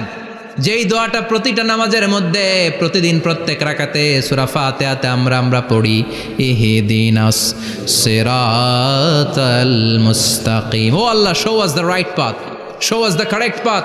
আপনি আমাদেরকে সোজা পথ দেখান। আল্লাহ এখানে সার্টিফিকেট দিলেন, নবী গো, লক্ষাধিক পয়গম্বর যে আমি পেয়েছি তাদের শ্রেষ্ঠতম রাসূল করে আমি আপনাকে প্রেরণ করেছি, আর হেদায়েতের সুউচ্চ মশাল দিয়ে আমি আপনাকে সিরাতুল মুস্তাকিমের উপর রেখেছি। চিল্লায় পড়েন আল্লাহু আকবার। এই জন্য বিজ্ঞানময় কোরআনের সাথে নিজেদের সম্পর্ক বাড়ানোর দরকার আছে না নাই? কোরআন পড়লে দুনিয়া এবং আখিরাতে মর্যাদা বাড়ায় দিবে কে?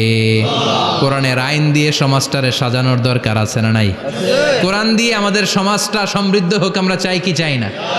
কোরআন দিয়ে আমার সংসদ ভবন চলুক, আমার 300 জন মেম্বার অফ দ্য পার্লামেন্ট কোরআনের আয়াত দিয়ে সংসদে কথা বলুক আমরা চাই কি চাই না? আমাদের মিলিটারিগুলো কোরআনের আওতায় চলুক, আমাদের দেশটা কোরআন দিয়ে চলুক। আমার লাল সবুজের পতাকা সংসদ ভবনের এক পাশে, আর কালেমার লা ইলাহা ইল্লাল্লাহর পতাকা আরেক পাশে পতপত করে উড়বে, আমরা চাই কি চাই না? সেজন্য কোরআনের সাথে আমাদের সম্পর্ক বাড়াতে হবে, নিজে কোরআন পড়তে হবে, কোরআন বুঝতে হবে, কোরআনের উপর আমল করতে হবে। রাজি আছেন তো? এটাই হচ্ছে সূরাতু ইয়াসিনের শিক্ষা। আল্লাহ আমাদের সবাইকে কথাগুলো বুঝার ও আমল করার তৌফিক দান করুক। আমরা পড়ি আমিন। আরো জোরে পড়েন আমিন। যতগুলো কথা বললাম কোরআন থেকে আলোকিত করার জন্য আল্লাহ তাআলা যে মেসেজগুলো আমাদেরকে কোরআনের ভেতরে দিয়েছে, এই মেসেজ থেকে আমরা যেন নিজেদেরকে, সমাজকে আলোকিত করতে পারি। আল্লাহ তুমি তৌফিক দাও। আরো জোরে পড়েন আমিন। সুবহানাকাল্লাহুম্মা বিহামদিকা আশহাদু আল্লা ইলাহা ইল্লা আনতা আস্তাগফিরুকা ওয়া আতুবু ইলাইক।